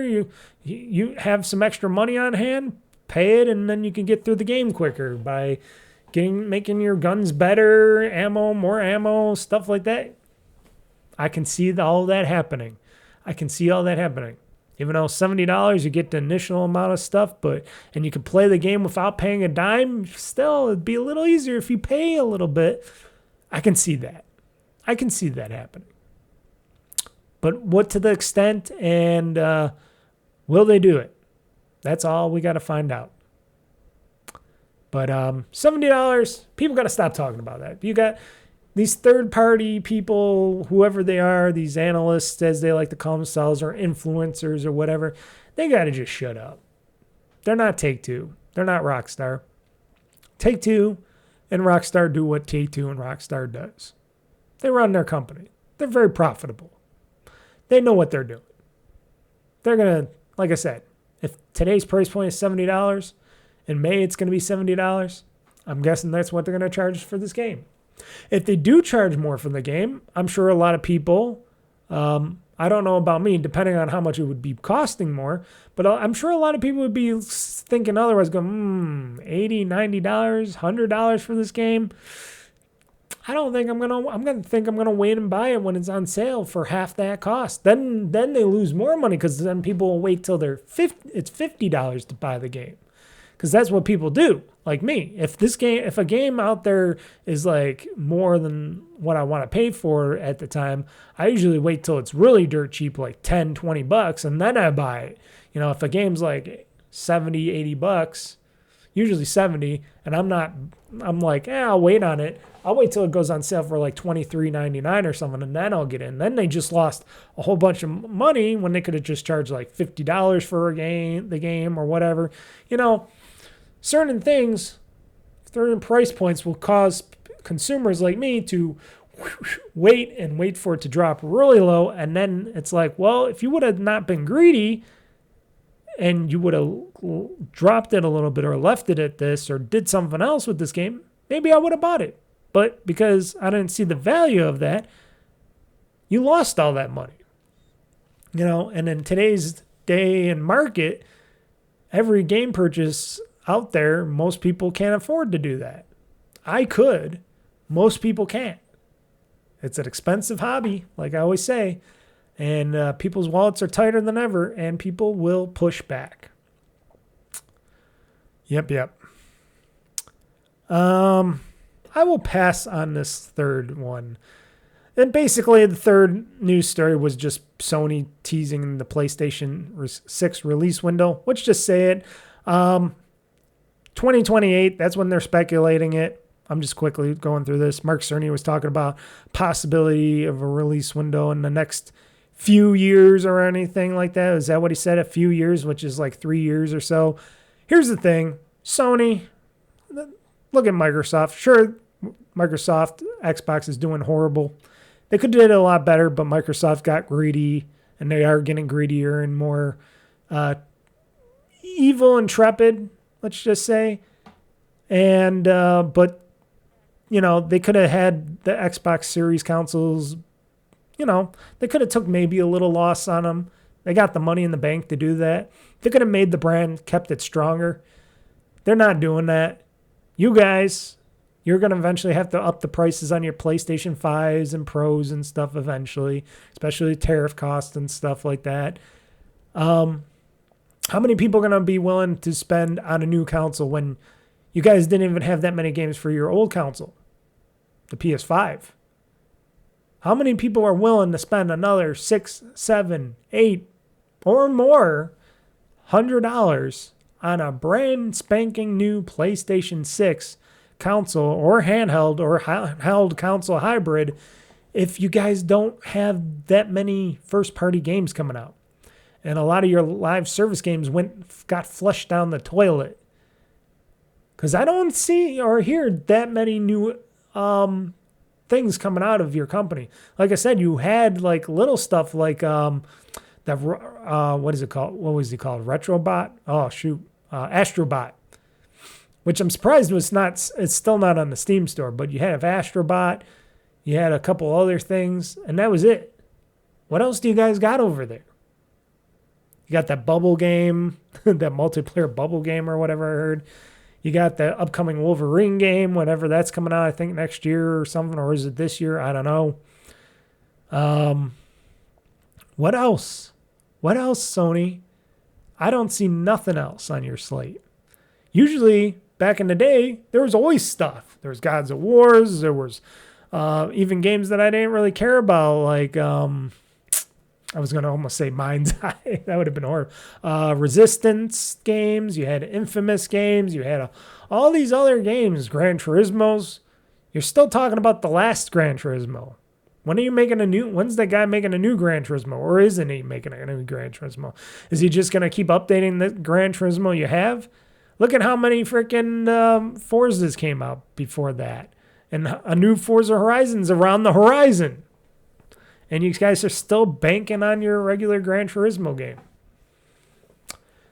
Makes me wonder what else that Sony has besides the hardware is coming out. Besides Microsoft, Xbox bringing all your games, Take-Two, Ubisoft, EA, stuff like that, indies. What else do you got? You don't have what you used to have. I say this all the time. I'm like, that's why I'm not a PlayStation guy anymore, because you don't have what you used to have. And all the games that people, and all the things that they complain about Xbox and Microsoft, which, you know, I'm not going to say they're all wrong on that, because a lot of the stuff that Microsoft and Xbox are doing is horrible right now. And that's just because the leadership up on top of Xbox is crushing Xbox because of the bad shit going on. But still, there's a lot of great games that come out of Xbox and the studios and Game Pass and all that other stuff. Doesn't matter if it's a phone game or a regular game, because I know some people are telling me, oh, there's just a bunch of phone games. Well, here's the thing. All games are phone games. Any game can be played on a phone nowadays.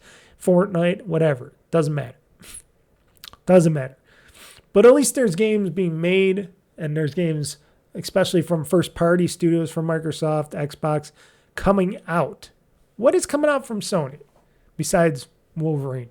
Wolverine's like the only big thing. And that's after all those years from Spider-Man 2. What else? I don't know. I don't see nothing really big coming out of there.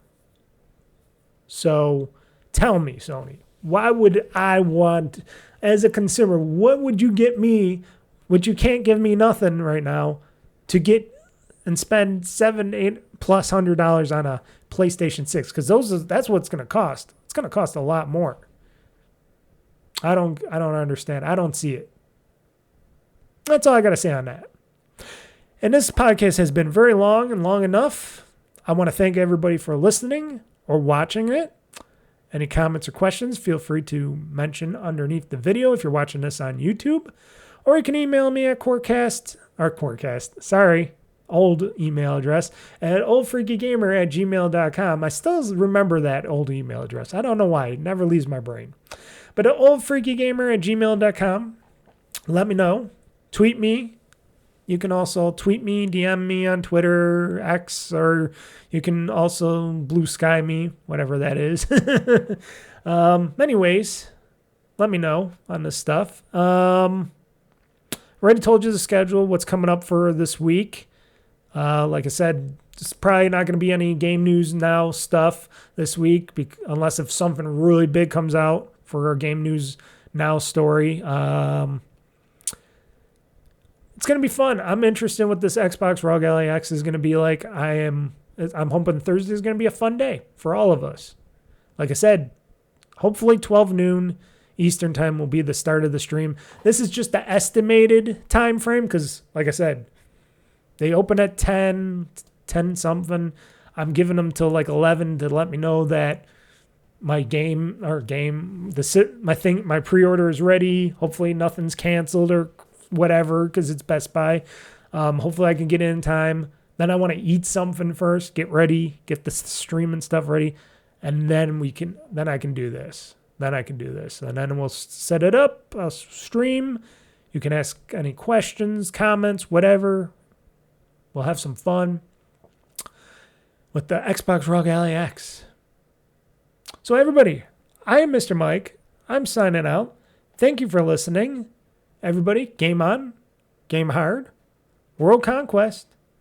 I'm pushing this gaming button, and the show is now game over. So, till next time, see ya.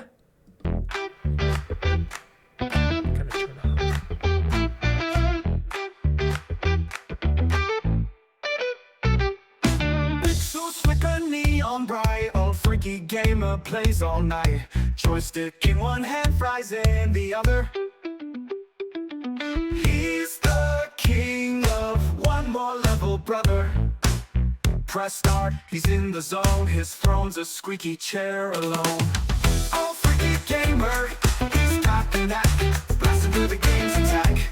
Level up and don't look back. Old freaky gamer on the track. 8-bit dreams and a 16-bit past. His reflex is slow, but his will is fast.